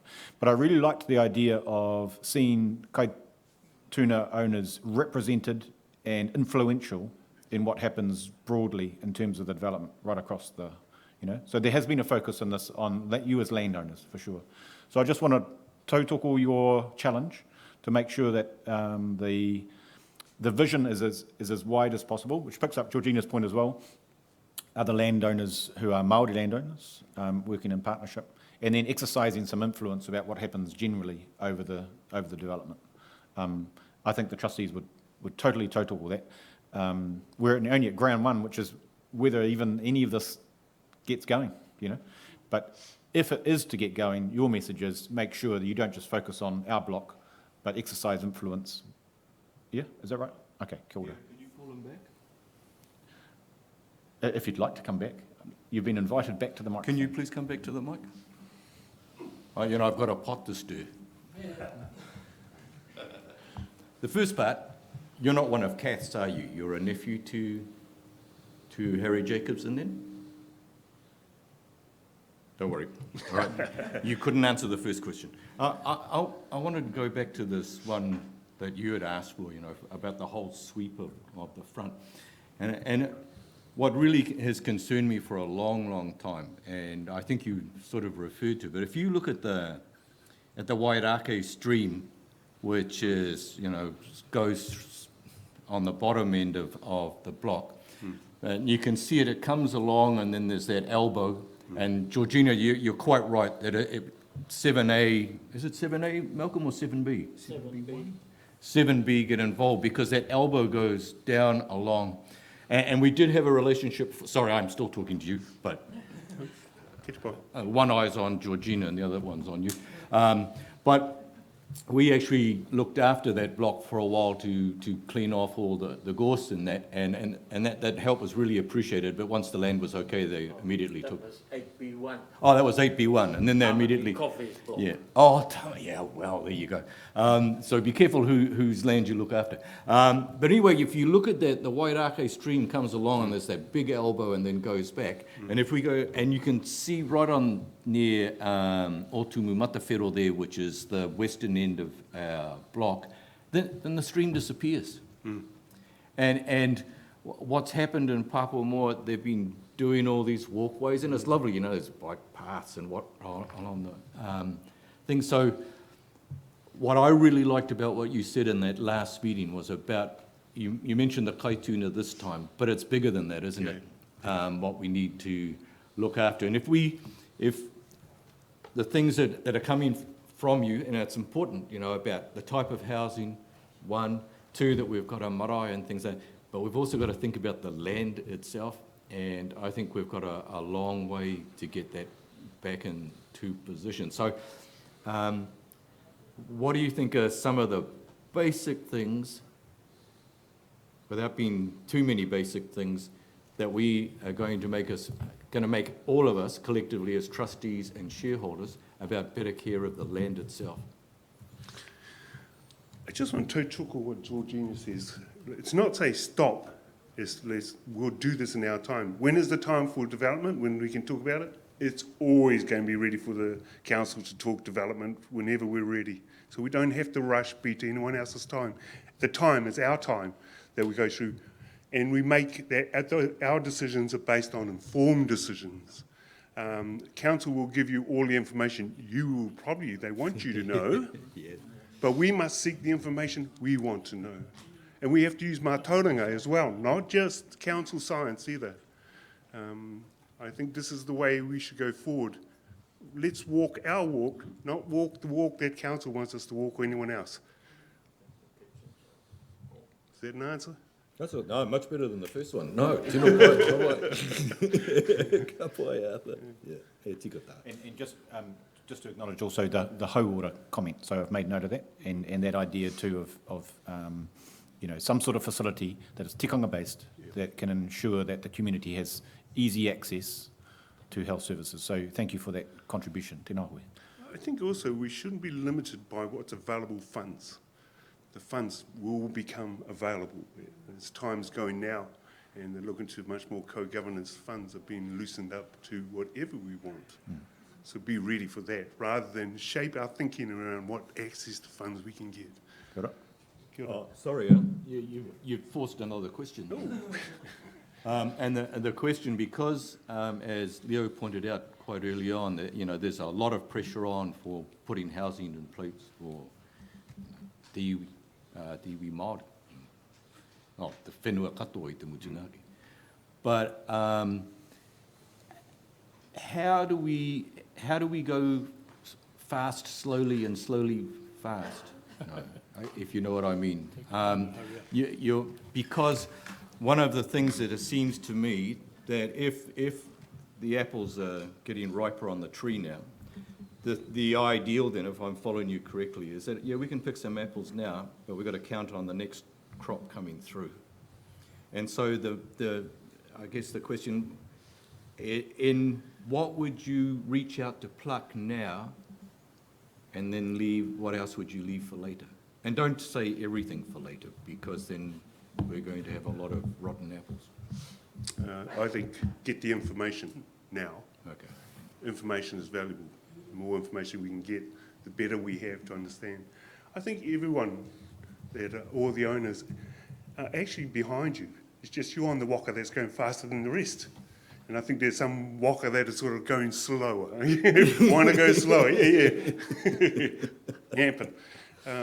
But we all can get on the same waka, move together confidently, and behind each other. Yeah. Yes. So at this stage, I would say get the information. Yep. Okay. Seek the information. I think also that we need to have another hui back there. Aye. I think that's very important. Like for a lot of people, then they can really envisage what you're trying to do. Yeah. We're talking here out of context, in a sense. I think the danger is that we go too soon and we hadn't considered everything. Yeah. Because once you're gone, you're gone. Once the bull's out of the gate, it's gone. So, But then there'll be another Arthur in the next generation to put us back on track. well, I'll try to make sure they're all coming along. Tēnā koe.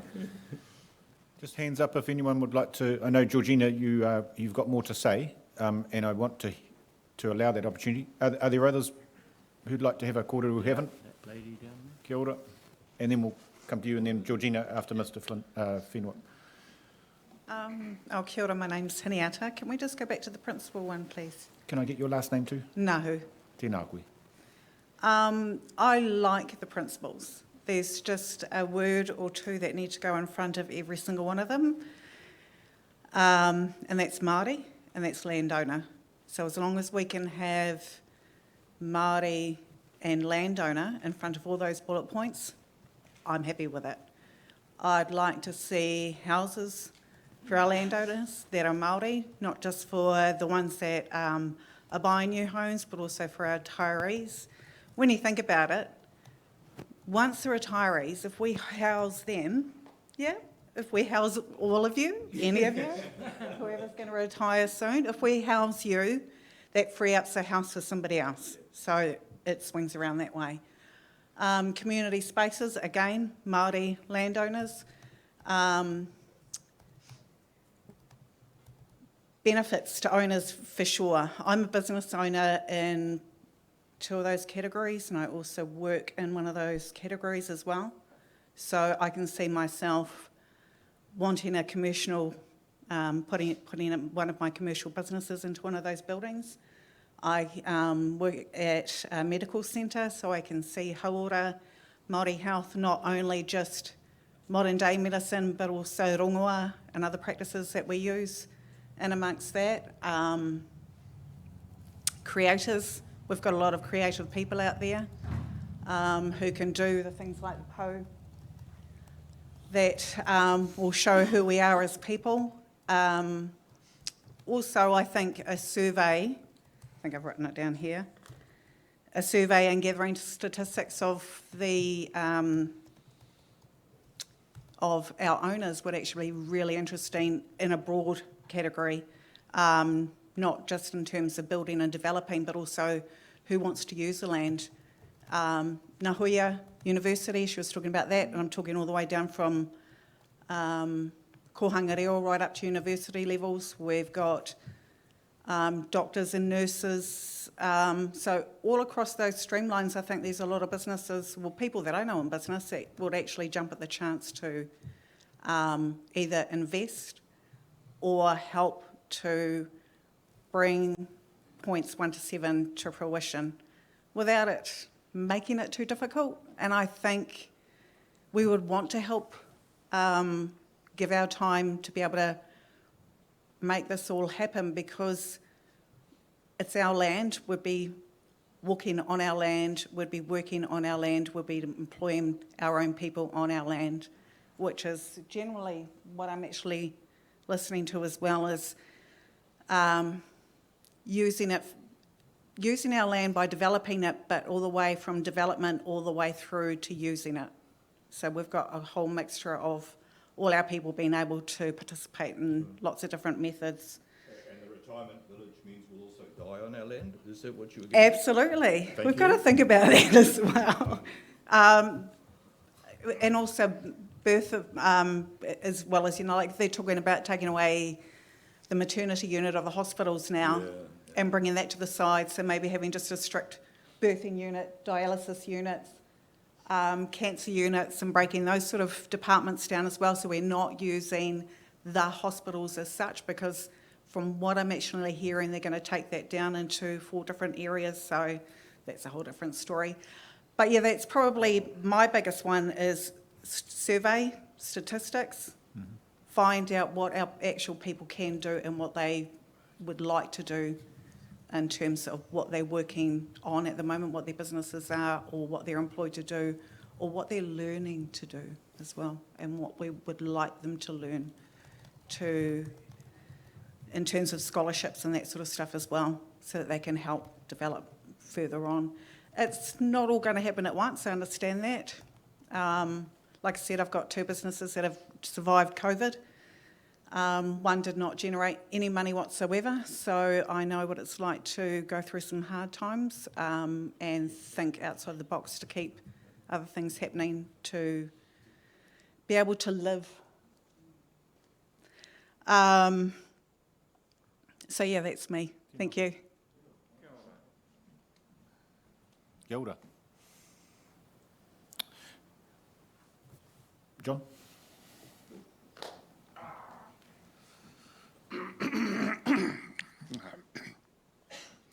Kia ora koutou, whānau. Kia ora koutou e te rangatira. I want to, or for those who don't know me, called John Fenwick tōku ingoa. And my mother was at one time sitting with you, fellow trustees, where you are now, and also making the decisions for us. So I want to acknowledge our chair, Malcolm, our esteemed kaumātua there, Uanuku, and the rest of the trustees. And I do thank you for your kind words expressed about Mum.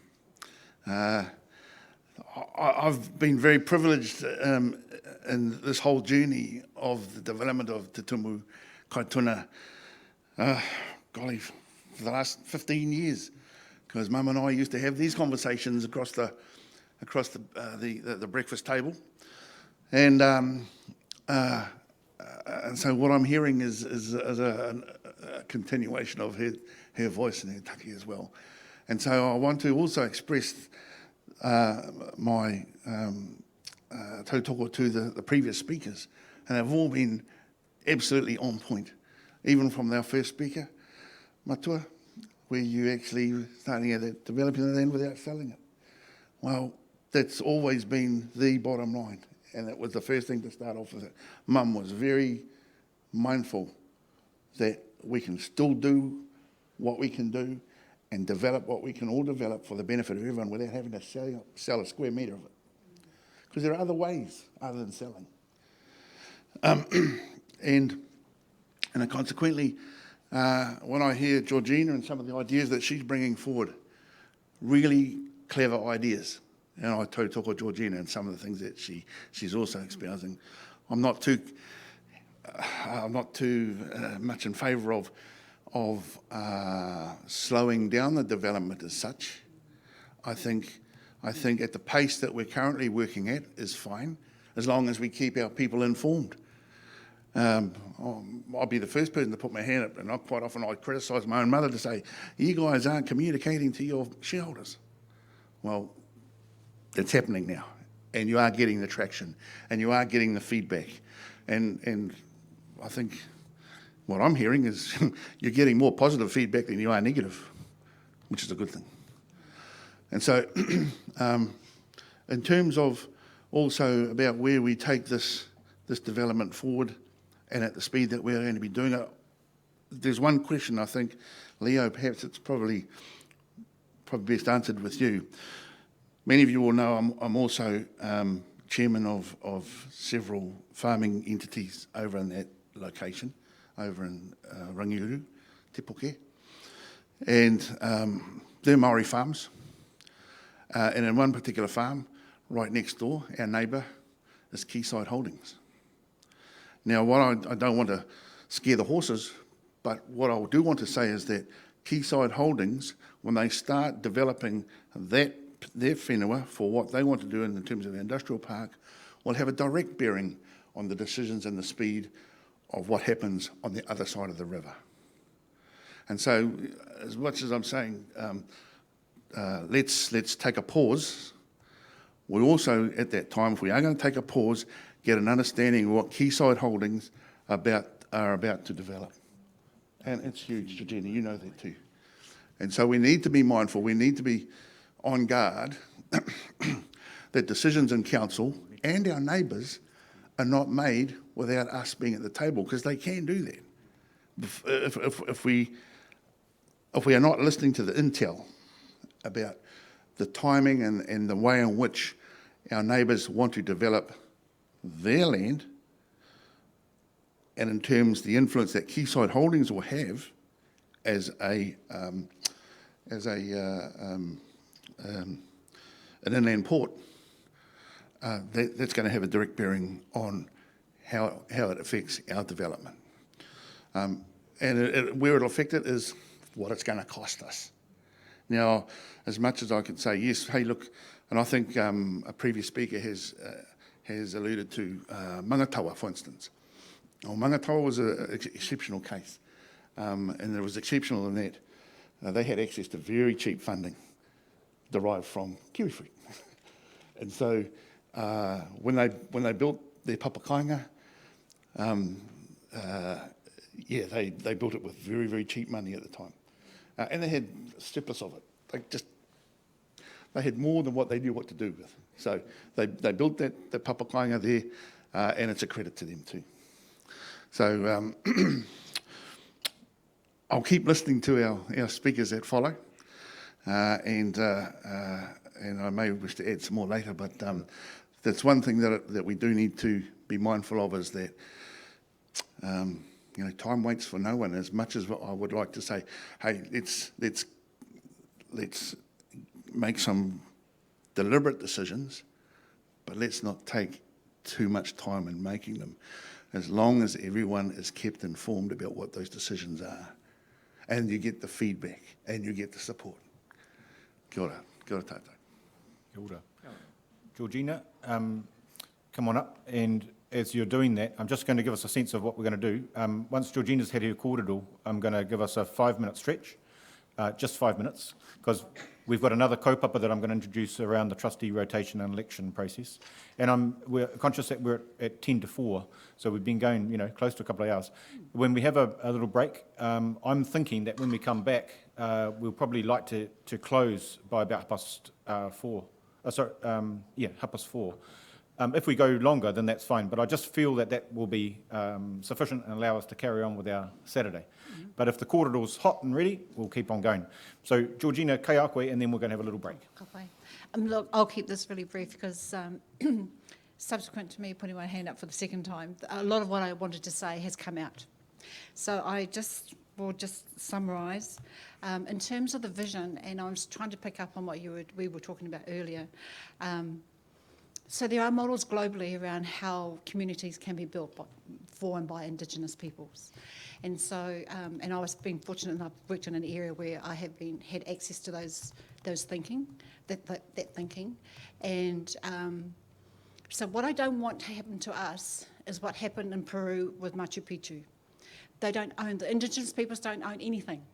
The railway line that goes into Machu Picchu is owned by the UK.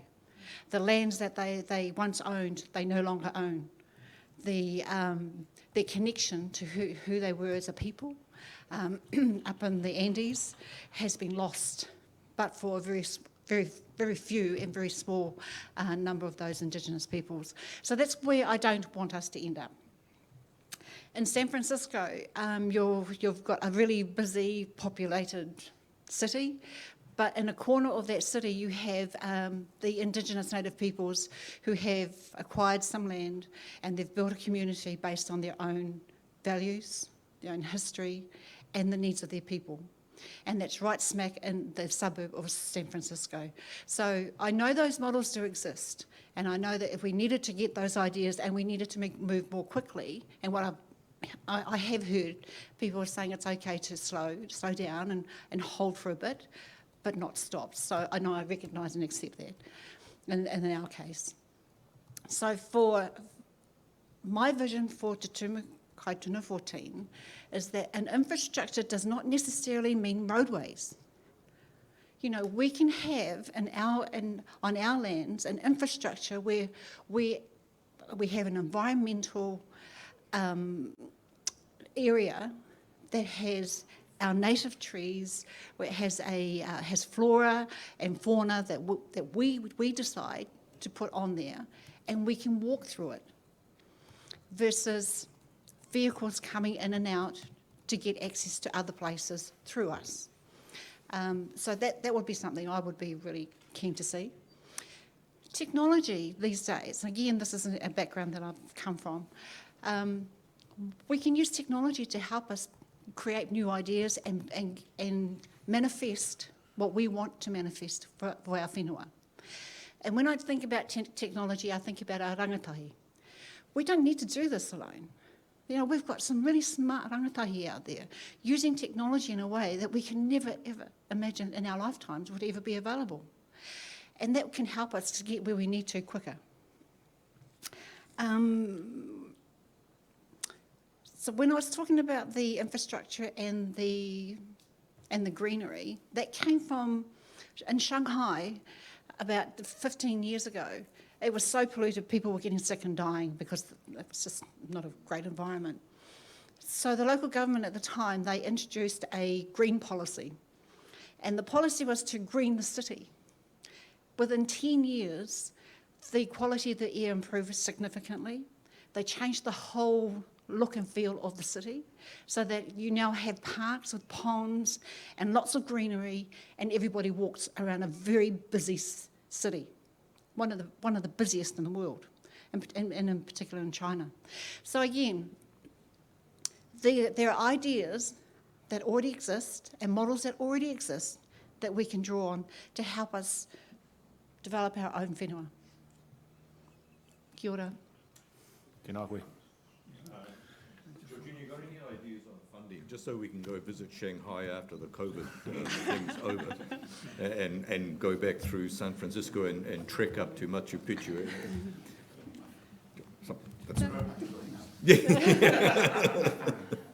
Okay, thank you, Georgina. Also, just a mihi to you all for the way in which you're conducting yourselves. Like, I'm really thankful for the constructive way it's happening. I'm going to be quite strict around the timing, because what happens sometimes, you have too long a break, everyone leaves, and you lose the energy. So it's 10 to 4 now. We're going to be back here and starting at 4 o'clock.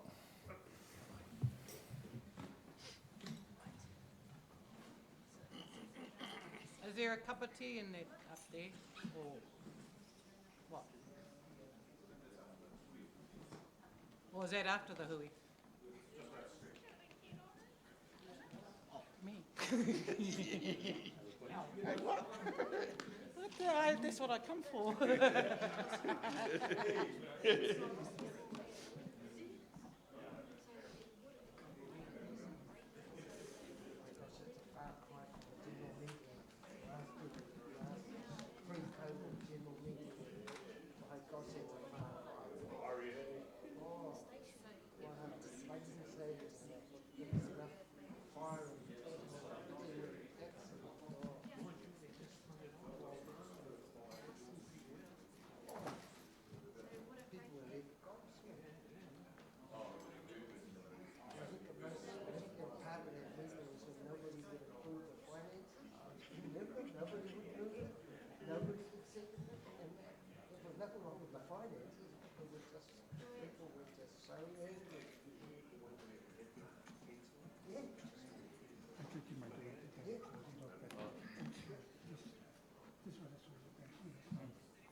Tēnā koutou. So thanks again for the contributions. I don't want to close off that particular topic, so if you need to come back to it, please do. I wanted to make sure we had time to hear from owners about the second proposal, which is up on the screen there, the trustee rotation proposal. So just a little bit of background again for those who may not have been at the earlier hui. The trustees currently under the trust order are there for life. That was how trust orders were done in the day. And there has been a proposal to bring in an election system through the trust deed, an amendment to the trust deed. So the only way you could have elections is to amend the trust deed. The only way you could amend the trust deed is to get the owners to discuss it, to consider it, and to support that, and that goes through the Māori Land Court. Then you start your election process. In addition to that, though, there are some vacancies now on the trust itself, and the trustees are proposing to fill those vacancies, which they can do without needing to amend the trust deed. So I explained at the last hui that there's two parallel processes. There's a proposed election for the vacant positions this year, and there's also a proposal to seek your support for an amendment to the trust order which would bring in elections on a rotation cycle. Kei te pai so far? So those elections this year are going to happen anyway because they need to happen. And I want to acknowledge that there has been some considerable tension in the earlier hui about a view expressed from some of the owners that all of the trustees should resign and that there should be elections for all of the trustees. So I have given an assurance to the owners who have raised that wish of theirs has been tabled and received. It was a tono put out to the trustees, and they said they would consider it. And that is certainly the case. In terms of the current legal position, the trustees are entitled to exercise their responsibilities, but are wanting to make sure that there is an opportunity for a fresh mandate for them or for fresh people to stand and be elected on. So it's trying to find this balance. And the proposal which had been put forward in dark text had then been amended after receiving feedback, and the orange text was trying to reflect what the amendments from people were saying. So if we look at that first bullet point, the proposal was an election every 2 years for 2 positions within the trust. So you'd get this rotation which tried to achieve the balance between the continuity of knowledge on the board, on the one hand, and on the other hand, a fresh set of ears and eyes and a chance for new trustees to come on board. The rotation system is now very established through Māori land trusts around the motu, but I'm happy to explain how it would work in more detail. There's the 7 trustees. The idea was perhaps they'd hold office for 5 years. There was a feedback from that 4 years was more appropriate term. We want discussion and feedback on that. Again, there has to be a balance. If you have a 3-year term, which is used to be current, people would find that for the first year, they didn't really contribute too much because they were understanding the nature of the trust. They were just getting into it by their 2nd year, making an effort, and of course an election happened on the 3rd year. Others will have different experiences of that and maybe not agree. It really does depend on how you've experienced trusts that you've been associated with. The 4-year term seemed a more appropriate balance, and also, just in terms of the maths, you have an ease because you've got a rotation every 2 years for 2 trustee positions. Those retiring trustees who are required to retire through the rotation, they could also stand and seek re-election, so there wouldn't be a bar on that. The nominees, who could be a nominee, who could stand as a trustee, so that's always an issue around the country. The suggestion was that they be an owner in the trust or be descended from an owner. If you recall, some expressed a view, well, you've got 5,000 owners, surely you can find trustees out of the 5,000. Why not? Why do you have to extend it to their descendants? That's fair, that's a fair view. The other view is that for some of those owners who hold land shares, they may well be in their stage of life where they know that the actual trusteeship, the governance, the skills that could be around the table are better when they're undertaken by their son or daughter or mokopuna, that even though they don't necessarily own shares in the block, they should be entitled to contribute to the management and kaiwhakahaere of the land if they are a rangatahi or a younger person. And so that's a topic for discussion. This one in orange was interesting. There was trying to find a balance between the individual standing on their own individual mana and the role of that individual as a member of the hapu. And Anaru has been in my ear consistently, and I've really appreciated that wisdom around the hapu having mana whenua over those lands and making sure that this trust is recognising that visibly. So the idea would be that the nominee should provide evidence of endorsement from one of the three affiliated hapu of the land. And how that could happen, I've drafted deeds where there's lots of ways you could do it. It could be that the hapu themselves establish a forum, say 2 months before the nominations are due, whereby those, or a month, whatever, those who are wishing to stand and get endorsement from that, come along to a hui, stand and greet the hapu, tell them who you are, where you come from, what your skills are, so that the hapu itself can receive that information and endorse your nomination, and they could endorse any number of nominees to stand. There's a connection, therefore, back to the hapu. Now that's up for discussion. Then there's a question of what sort of experience and knowledge should nominees have, and there was really good debate about this. Initially, there was a sort of a sense of there should be some sense of qualification, not necessarily a Pākehā qualification at all, but some sense of if you're going to stand, you're standing because you can show you're bringing some skills to the table. People push back on that, and so these 3 bullet points tries to find some balance there, that there should be experience and knowledge of tikanga. Well, people are saying, is that a prerequisite? In other words, do you have to have that? What if you don't, but you're part of a journey of learning about that and you've got other skills? You know, I think that's a useful question. At least 7 years experience in some sort of land governance or administration, or the idea here, and it looks very formal, the idea was saying, have you been around Māori land management or some sort of other business and administrative sense, so that the owners know that when we elect you, you're able to hit the ground running, right, with the skills that you can bring to this. Or some experience or qualifications that could positively contribute to trust governance. So the idea of what are the criteria for standing is a topic for discussion as well. And again, most trust deeds now are having some list of criteria that people are saying, oh, that's what's expected of me, and I can show to the voters that I fit in some of those boxes. So it's not trying to put up barriers at all. It's trying to say, this is a really major job. If you're going to do it, make sure that, as I say, you hit the ground running with some skills.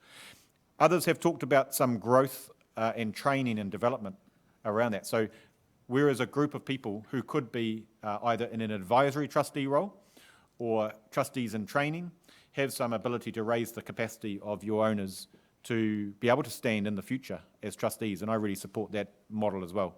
The Māori Land Court training, I've got to say, as a Māori Land Court practitioner myself, is not robust enough. It really isn't.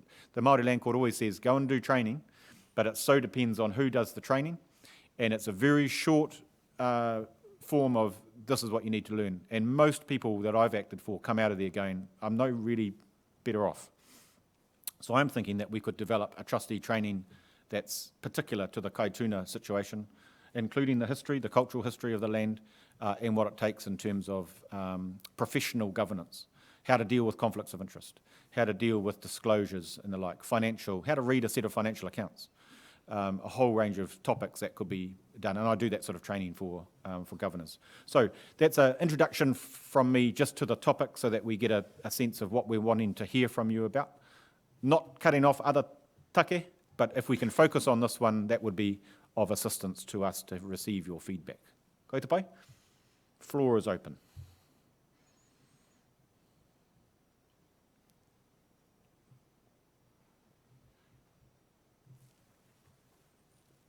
Arthur, tēnā koe. I think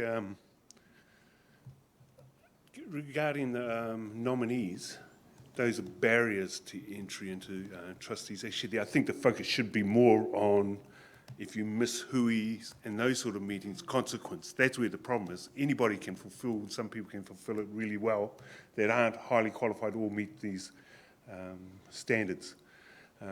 But even those that have these standards are still poor as trustees. In my experience, I'm on a couple of land trusts myself around Tauranga Moana. And also, I found each land block is not like the others. The owners are different, plus it's a whole different focus, and this one in particular is even more different than the rest. So I think the focus should be more upon ensuring trustees fulfil their role and don't dick around, conflicts of interest, these sort of things, rather than the entry into it. I'm not really for the 7 years experience. I think we've got to have the right people on board at this time of where the trust is at, because down the road, the trust is going to be at a different place and we'll need a different set of expertise. And I think the owners at the time can vote the right people as long as the owners are informed about where the trust is at. So now, as we're sort of going into the stage of developing the whenua, I think we should have the right skills and right people here for the take that's happening at the moment. So you would favour, so everyone would agree we need the right skills. Would you favour no entry-level criteria at all? I think the owners are smart enough to know to pick the right people. They're not dumb enough to say, oh, this person knows nothing or anything like that. I think, and there's so many owners on this block, as well as the resumes and everything that goes with it. And we tend to talk to these people before making decisions on voting them in, so everybody gets informed about who they're voting in.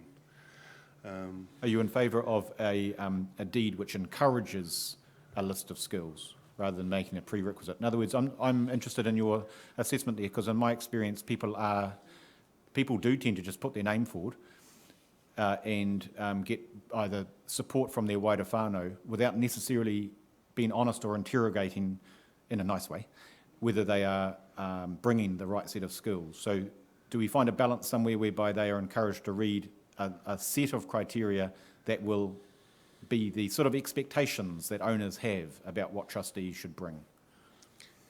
I think you've got that in the experience qualifications that will positively contribute to the trust Right. governance kind of covers all that, doesn't it? Okay. Yeah.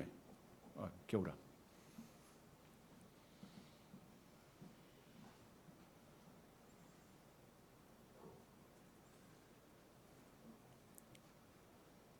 Because you've sat down, can you come back? Sorry, yeah. Often when we talk about trustees, as though the trustees are the be all and end all, and so they can never really match what everybody in their different ways expect. What do you see the place of management as opposed to trustees? Good question, because I think this is the question really. Is it trustees, or do we have advisory trustees as well to the side? Have we got a board of management that bring expertise in as well that can complement the trustees? This information we don't have. All we have is looking at trustees here at the moment. So I suppose with all the things that we need to do where we're at, this is all we've got to work with at this stage. Unless you're suggesting there's another part to this management structure that can fulfil the needs of the trust at this stage. Well, we've found that we have to rely on a lot of people to help assist with the management. And I mean, and the prime example of that is sitting down at the far end of this table. How about in the trust that you're in, how much do you rely, when you get people to work on your behalf, I'm not talking about just about, subbies or contractors, but you actually have people who, that you rely on for the managerial things, because trustees don't get paid much, and most of the administration costs are related to management. How have you found that with your own trusts?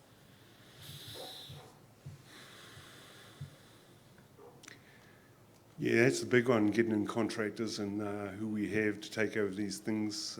We've got to make sure they're looking at our best interests. On one block that I'm in, it has a forest on it, so there are investors in that forest as well. So there's two parties that invested in the forest. Us as the landowners and the investors who put in the forest. And of course they've got people who have negotiating the harvesting. It's at harvest stage. So we've got to have our kind of advisors as well. But at the same time, we're at risk of creating too many levels of management, you know. And of course, more money goes out paying them than we actually... So you've got to have the right structure, I guess, and perhaps that's what you guys need to look at. What is the right structure here? I guess the question does come up, what is the role of trustees? What is your role? Are you your figureheads or just the descendants? Yes. Or what role are you playing in this?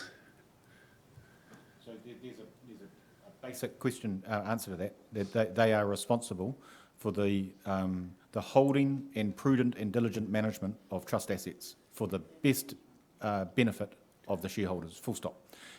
As to how they do that and how they rely on professional advisors and even a management structure, like this thing could grow, and you end up with, you know, your CEO and your kaimahi within that all reporting back to the Board of Governors. I mean, we all know how things like that grow. At the moment, you've got a set of trustees who are doing basically both. They're both governors and managers, and then they're relying on advisors. So at the moment, the trustee proposal is about how to deal with that level. But I could imagine that if this land was to be developed in some way, the capacity and the skills and the sheer size of it, you're going to have to look at employing a management structure underneath as well. So at the moment, when you're talking about elections, we're talking about the trust that where it is now, and it doesn't have that management structure there yet. That's right. So we've got to have the right people that fulfills this multitasking until it establishes a structure that is appropriate for its moving ahead. Kia ora. Kia ora. I'm going to come to you. Thank you, Arthur. We've got a query from Paura, if he wants to speak, please, and then we'll go to you, John. Paura, are you there?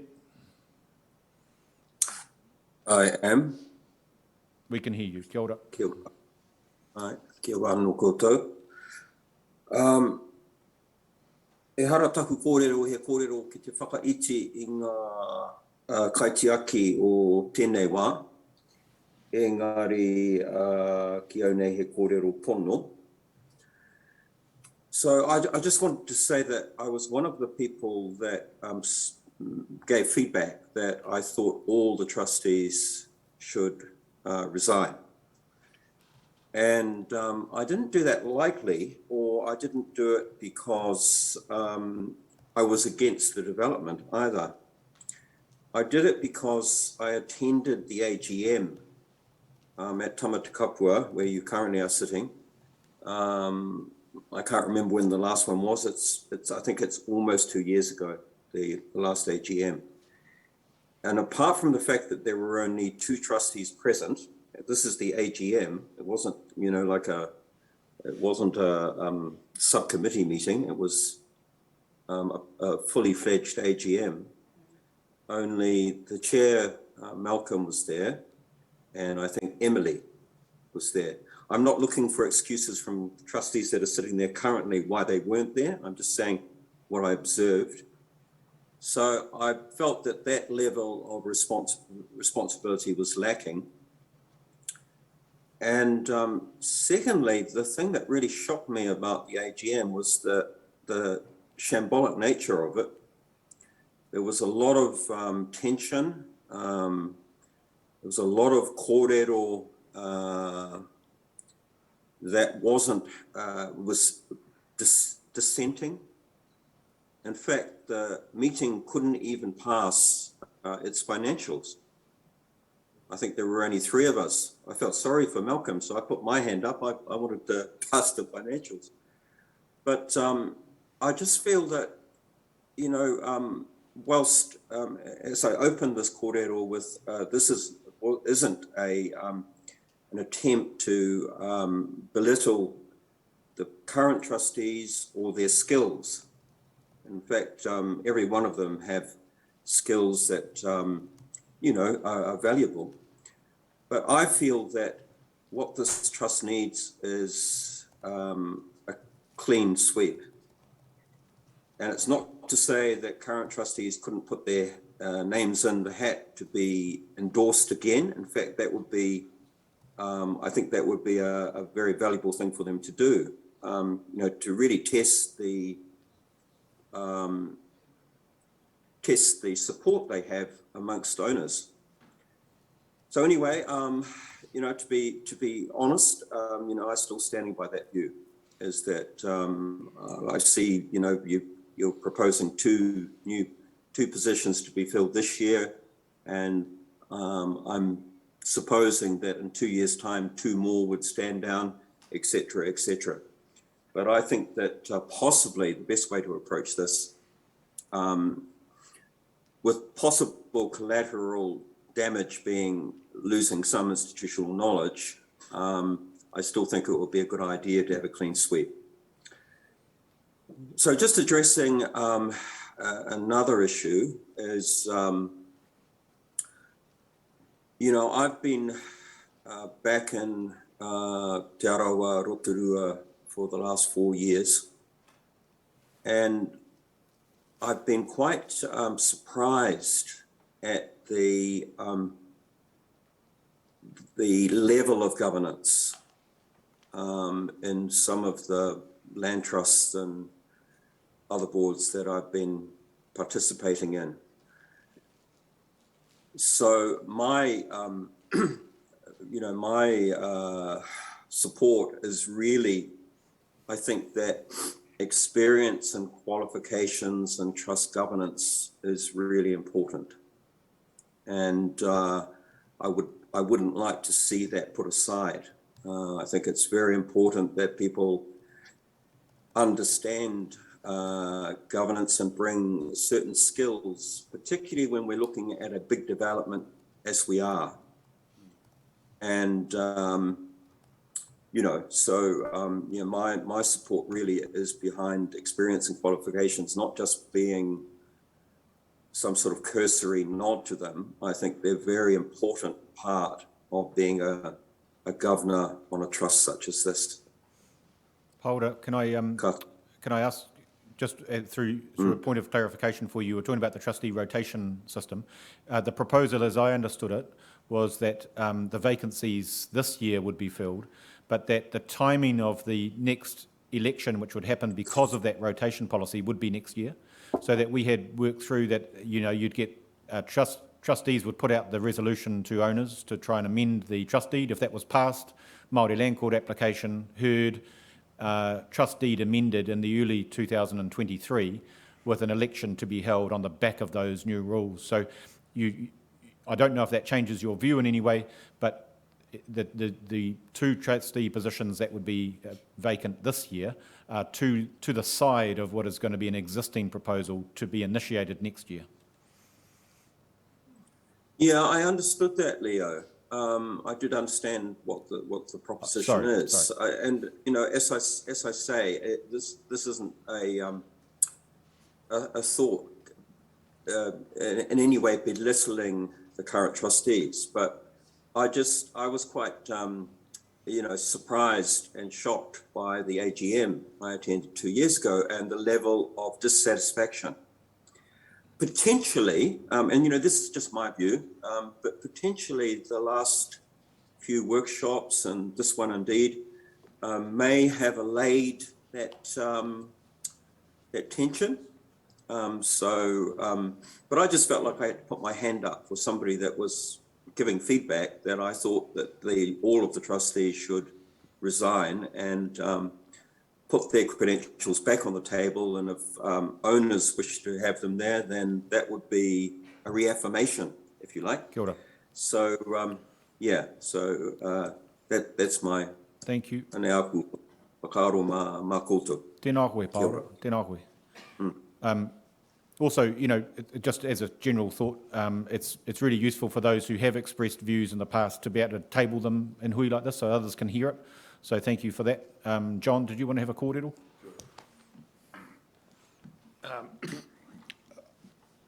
I wouldn't be in support of a total stand down of the incumbent trustees as such. There's too much intellectual experience that would be lost in a decision. Yes, they could stand for re-election, but there is a risk of losing that impetus, that momentum. The other thing that I think is entirely appropriate is having the re-election at every AGM for 2 positions. A number of boards that I chair and Maureen corporations that I chair, we run the same election process with 7 trustees or 7 committee of management, and it works perfectly fine. The question that I do want to lead into, though, is for the board perhaps come back to us and say, is an Ahu Whenua Trust the right vehicle to drive this development? That's probably another question that it'll take another one I'm going to sort out. But the reason being is that, I mean, I'm starting a suburban residential development in Ngāti Whakaue, and my budget's already over 20 million. And what we're thinking about doing in Te Tumu is 5-6 times the size. And so those numbers just escalate out. Is an Ahu Whenua Trust the right vehicle to drive that? Ki te pai?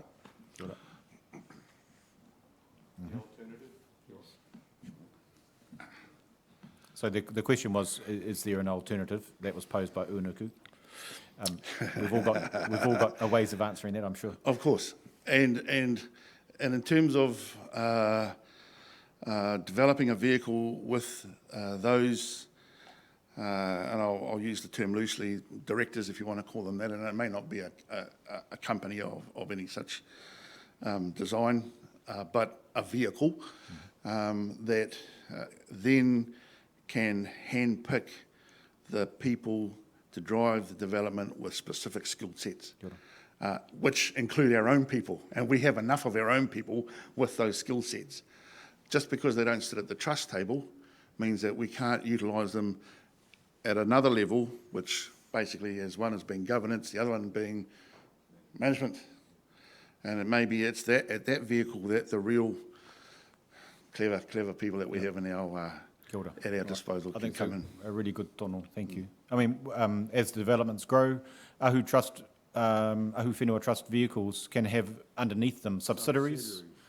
So you can have a commercial development subsidiary. And the benefit of that too is, you can't predict, and it doesn't matter how reasonable or diligent a trustee might be, the thing might go wrong.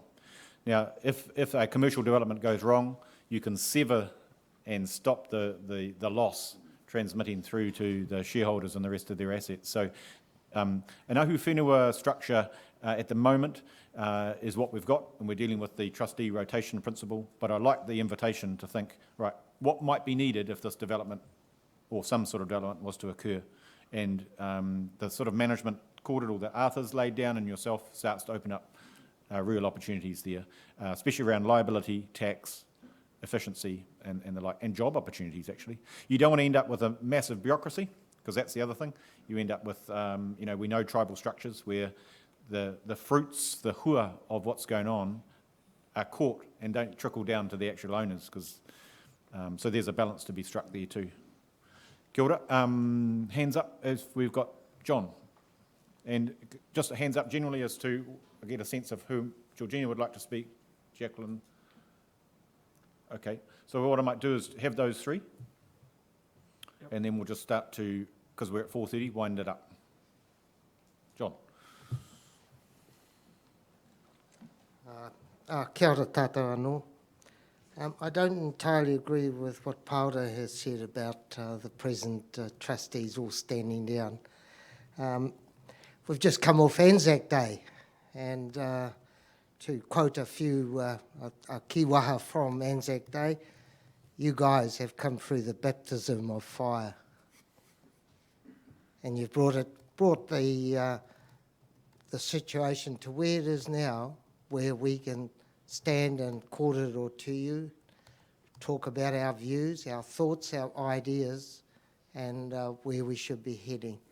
So it's on that basis I disagree with you guys standing down. But I do support the idea that there is a rotation process put into place, and I think 4 years would be the absolute minimum for trustees to occupy their respective chairs.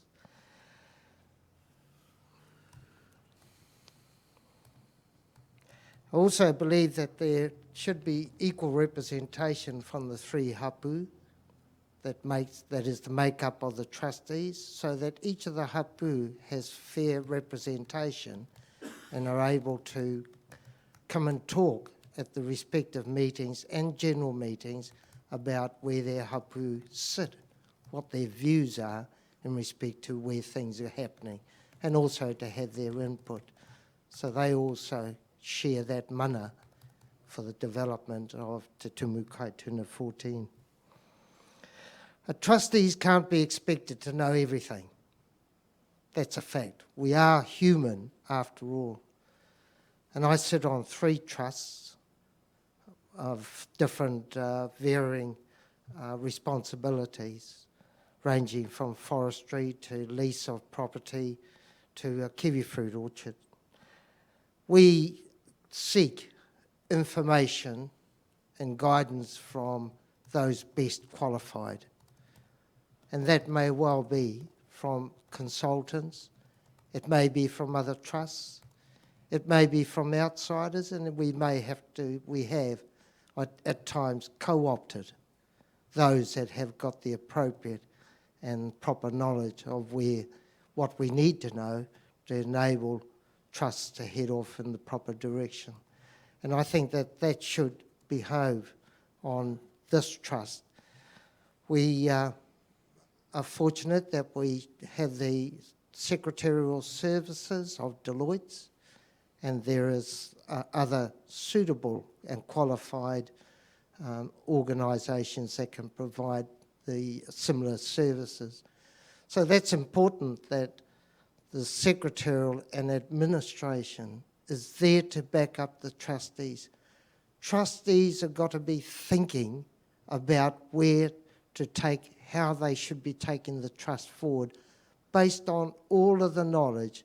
But at the end of the day, it does behove on the trustees to make the best decision based on the best information that they have been able to glean from the various sources, and then apply it to how the trust is going to move forward and operate, and also to take that according to the whims and wishes of the owners. So that's my closing words. I don't think put into place the rotation process, and you, the current trustees, be the ones to implement that. You have the knowledge that's come from where we are in those very early beginnings, through the hellfire and all the rest of it that went with it, and now we've got to a position where the owners are reasonably, may not be totally, but reasonably comfortable with where things are at. Kia ora. Tēnā koe, John. Jacqueline?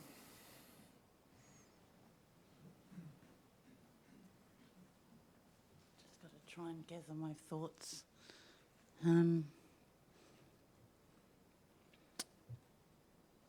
2 years is okay, I think, but you talked about new ones coming in. Maybe they can stand beside you until they're elected. I don't know however long. So if you're taking 2 off, maybe put 5 on that are learning, so they've got 1, 2, 3 years learning beside you, then they step into your shoes when you re-elect, or one of them that the whānau elect out of the 2 to 5 people or more, then they can just step straight in because they've had experience with yous. They're learning beside yous. I'm not too sure about taking yous all out.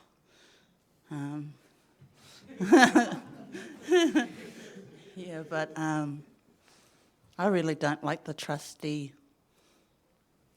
set up ahu whenua. The reason being is, at the end of the day, you come to the people back and forwards, but you guys have the last decision. We don't. And I think somewhere on the land title, you guys are the owners. We're not the owners. So that bugs me. That's in Māori Land Court, and I know that because I'm on a trust as well. couple of trusts. So whatever you decide to do, usually can go ahead. You can go ahead with whatever. But if we make a stand, you know, for something that we don't like, then it may not go through very well, what you have decided, whatever you've decided. So I understand that as being a trustee myself. But 2 years doesn't seem long enough, because like you said, you're just getting to know the role. But if you've got those new ones coming in, so the first people who are doing the 2 years might miss out. But the new ones that are coming in, they won't miss out because they're sitting with you guys and they know and understand the trust by the time they get in. So just to clarify, they're there for 4 years. That's just every 2 years people are coming on. So it's not that they're there for 2 years. Yep. Yeah. So they're 4 years, but 2 years are coming off. Every 2 years, somebody, two people gotcha. would come off. But So- overall, they would all be sitting there for 4 years. Okay. So the new people would be sitting, just say there was 1, 2, 3, 4, 5, 6, 7 of you, you might have 7 new people learning I understand the your, role of your each one. corridor. Yep, thank you. Yeah, so that by the time they get into your position, they're ready. Yep. They already know all about our land, everything, Kia ora. and where we want to go as a hapu. Tēnā koe. Kia ora. I'd like to put in your amendment not to sell the land or anything like that without letting us know. Right. So No. the trust order already has a prohibition on the alienation of land.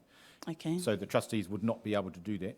Cool. But what I think your meaning is the trustees who are coming on would need to have that clearly in their mind. So they need to come on having adopted and accepting the trust deed. Yeah. So it's like that's a fundamental of what you've got already. Okay.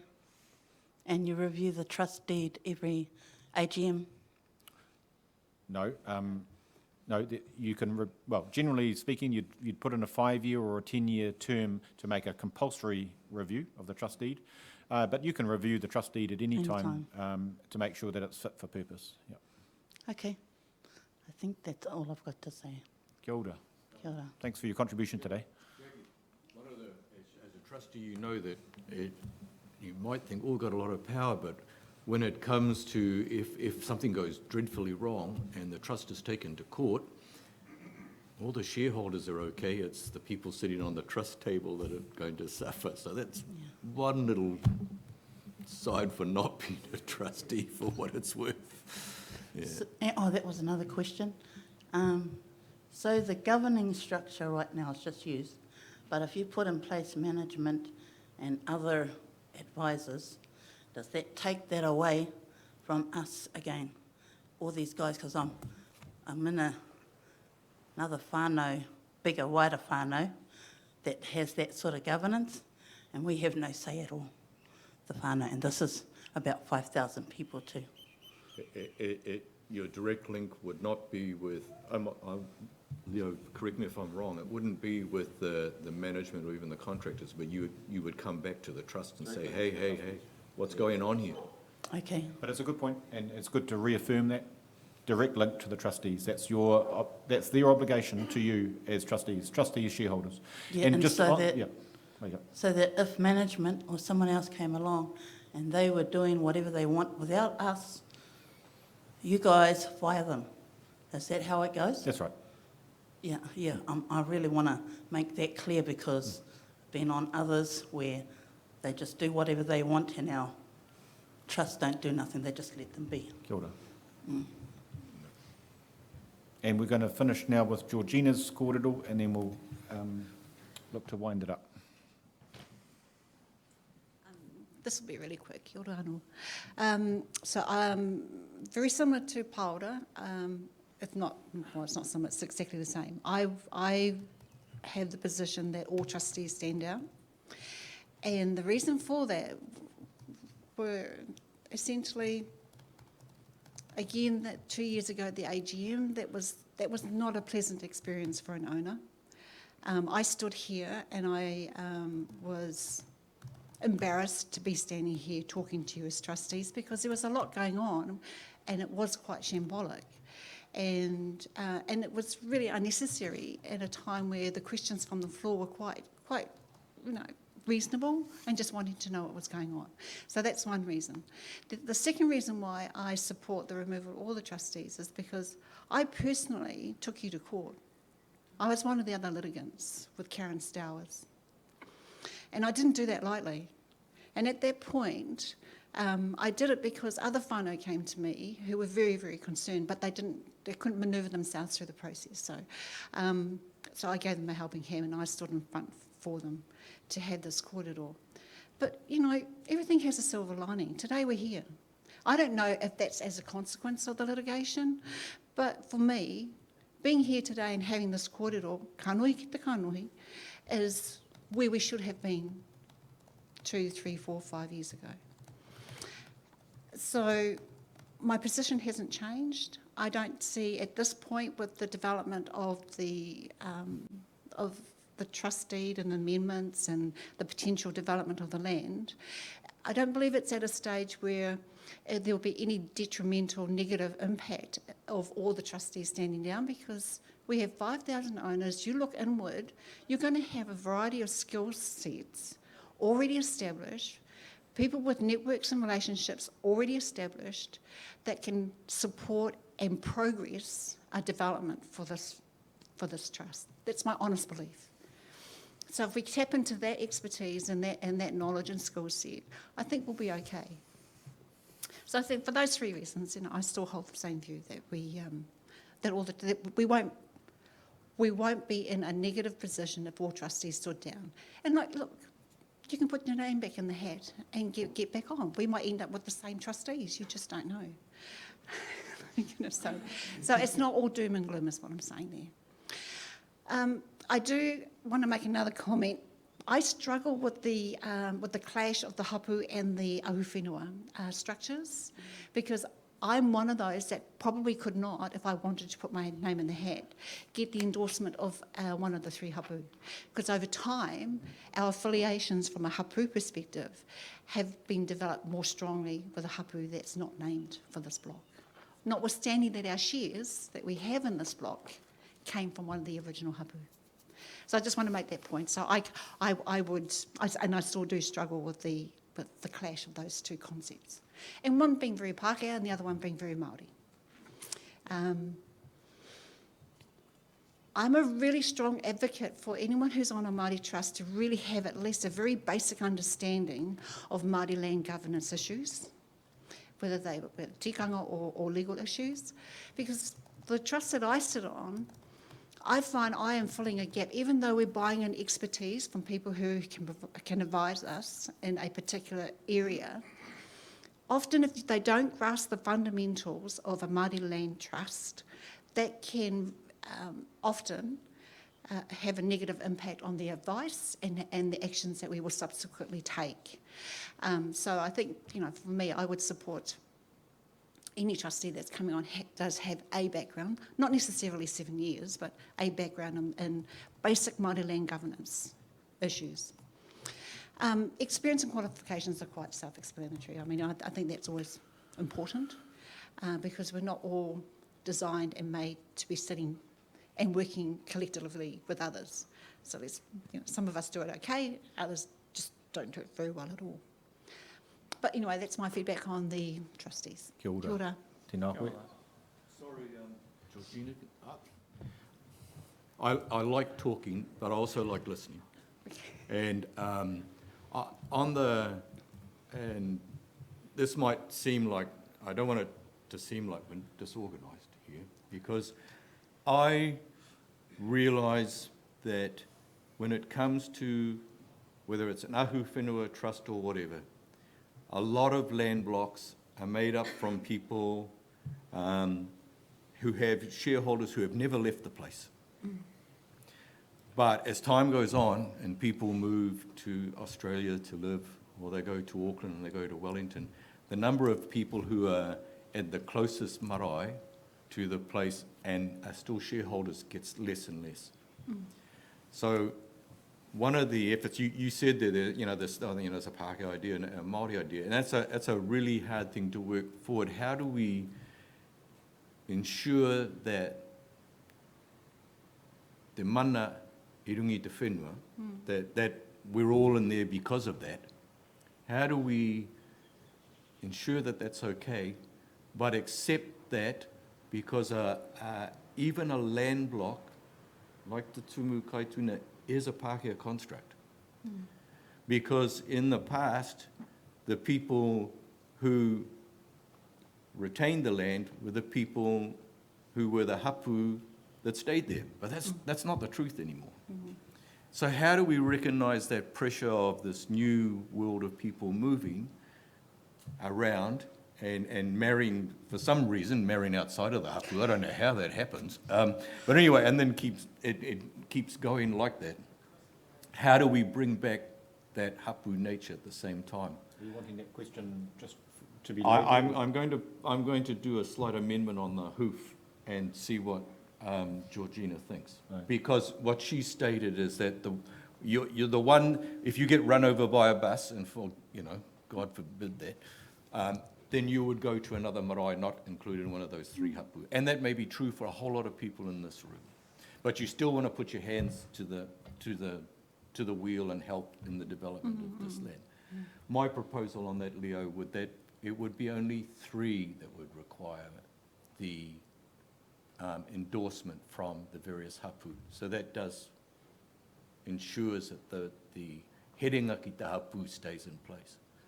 But at the same time, not having somebody like you who's got your skills, and if you get rid of all of us, then you've got lots of chances. But because of so the proposal would be a sort of a split between junior. I would say that 3 of those are a direct endorsement from the, as John said before, from the hapu. But that would mean that 4 people who I would still think it behoves everyone who becomes a trustee to identify how they get to become how they get to be in the land. That's important. But that 4 means that that people who may feel themselves as Ngāti Pukea or Ngāti Whakauikoa or from the coast, somebody lives in Gisborne, so that those skills can be brought to the party without them showing up and knocking on a door as a stranger and hoping that with a little talk about themselves gets them through the door. Would you accept that sort of thing where there's a way to try to include the hapu? Because the other danger of being just from hapu nominees, they might think, I don't need to talk to anyone because they've already put me in there. So that's not good either. So what about that? I'll try and keep this really short. So there's a couple of things with the hapu, and that not all hapu members can whakapapa or have shares in the land. So that's another thing. So on other land trusts that I'm on, we recognise the hapu and the tangata mana whenua of the lands that we manage through making sure that we also take into consideration the marae that whakapapas to the whenua, and that we make that as part of our everyday decision making. So it's not something separate, although in reality it is. It's a marae and a marae trustee model. So here, I heard today we were talking about maybe a marae on the land. Maybe that's the way that you or we recognise the hapu membership. By the structure of the trustees, governance structure, also paying attention and ensuring that the well-being of the marae is maintained, as we do with other land trusts. I still want to cling to my support of Anaru, because we were quite parochial. The idea of 3 nominated and then 4 open to others, because our role is to look after every shareholder, or whoever the trust is. The new 7 coming in, whoever comes in, that's got to be ensured, and you don't want to make people feel alienated when you're trying to get everybody back together, without losing te mea I tuku mai ai o tātou tupuna. It's that balance. That's what I'm... Can I leave it with that word balance? We've got to find the balance. So we're not going to resolve it here. I want to thank you, Georgina and Unuku, for raising that. I want to suggest that a topic like that, a topic like is the Ahu Whenua Trust the right structure? These ones that have been laid out today is the whole point of the wānanga, not to reach resolution. But here's a little, I guess, challenge, and I've laid it before. All of you need to go back to your whānau and discuss this as well and get people interested and excited about making comment on this sort of stuff, because it's really, really critical. And if there is a silver lining, and I think there is, it's that this is opening up a debate that's really timely around a whole range of things about how you might manage yourselves in the future, not just in terms of the development on the land, but our whānau nei, and that link back to the hapu. So it's a really, really, I've seen so many mechanisms around the country how this balance is struck, and there are many models of doing it. I wonder if we have to think about some models and perhaps put up some ideas as part of our social media feedback and on the website. So I'm just going to leave it there, if that's all right, because we've reached 5 to 5, and ka nui tēnā. I want to thank you all for your participation, and I'm going to suggest a couple of things that before we close. The recording will be made available on the web. We're going to do minutes of this as well. We're going to make sure that the site visit gets pānui'd out and organised as a priority. And we're going to pick up on some of the questions that have been raised today, so you don't feel that they're just going into the ether. Okay? So we talk about geotech reports or various information requests and the rest. That's all going to be actioned as well. Okay? So I just want to assure you that there's momentum here that we can respond rather than feeling that your efforts today are not going to be listened to. To the trustees, thank you so much for participating and listening.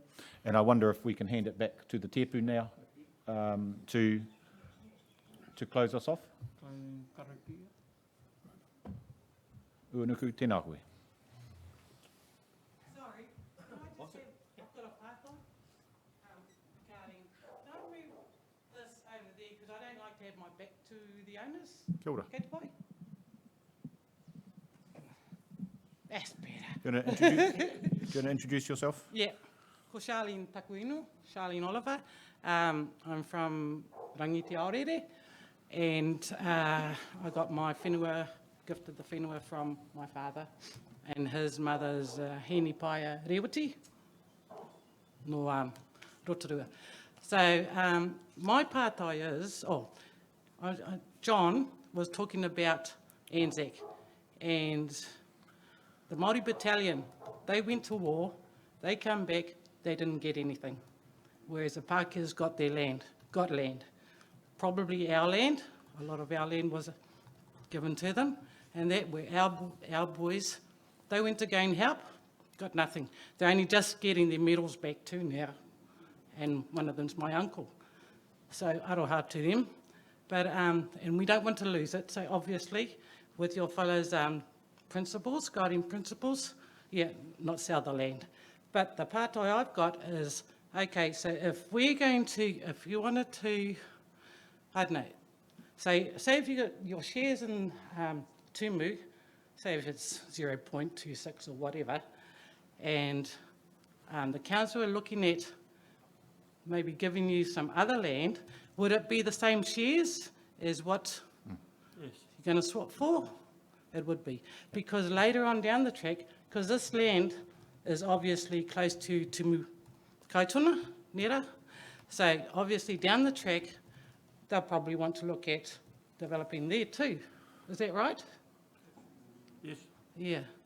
So the answer is yes, that any increased land would follow the proportionate shareholding of current shareholders. That's the only way. So then we're going to be in a position again of if some of your whenua went over to, compensate, you get compensated other whenua near there, and they look at developing again. So we're going to lose out. Is that right? Going to lose out on our whenua? I don't follow that. The proposal, the idea was that if land comes to you in addition to the land you currently hold, that's the land that you yourselves would be developing for your own owners. Okay. So no, I'm not sure that you would lose out that way. But I just want to, mihi to you too, because you came on Tuesday, Yep. and one of the comments you made to me, and I said that I'd get back to you, Yep. right, was those shareholders who have significant shareholding in the block, how can they maximise that shareholding in order to allow them to use that to live back on the land in the Right. right? Yeah. So I just want to, for the rest of the whānau, know that that query is out there, and we're going to think about those sort of models for you. All right? Good Tēnā point. koe. Kia ora. Kia ora. Okay, we'll close it there. Thank you, Unuku.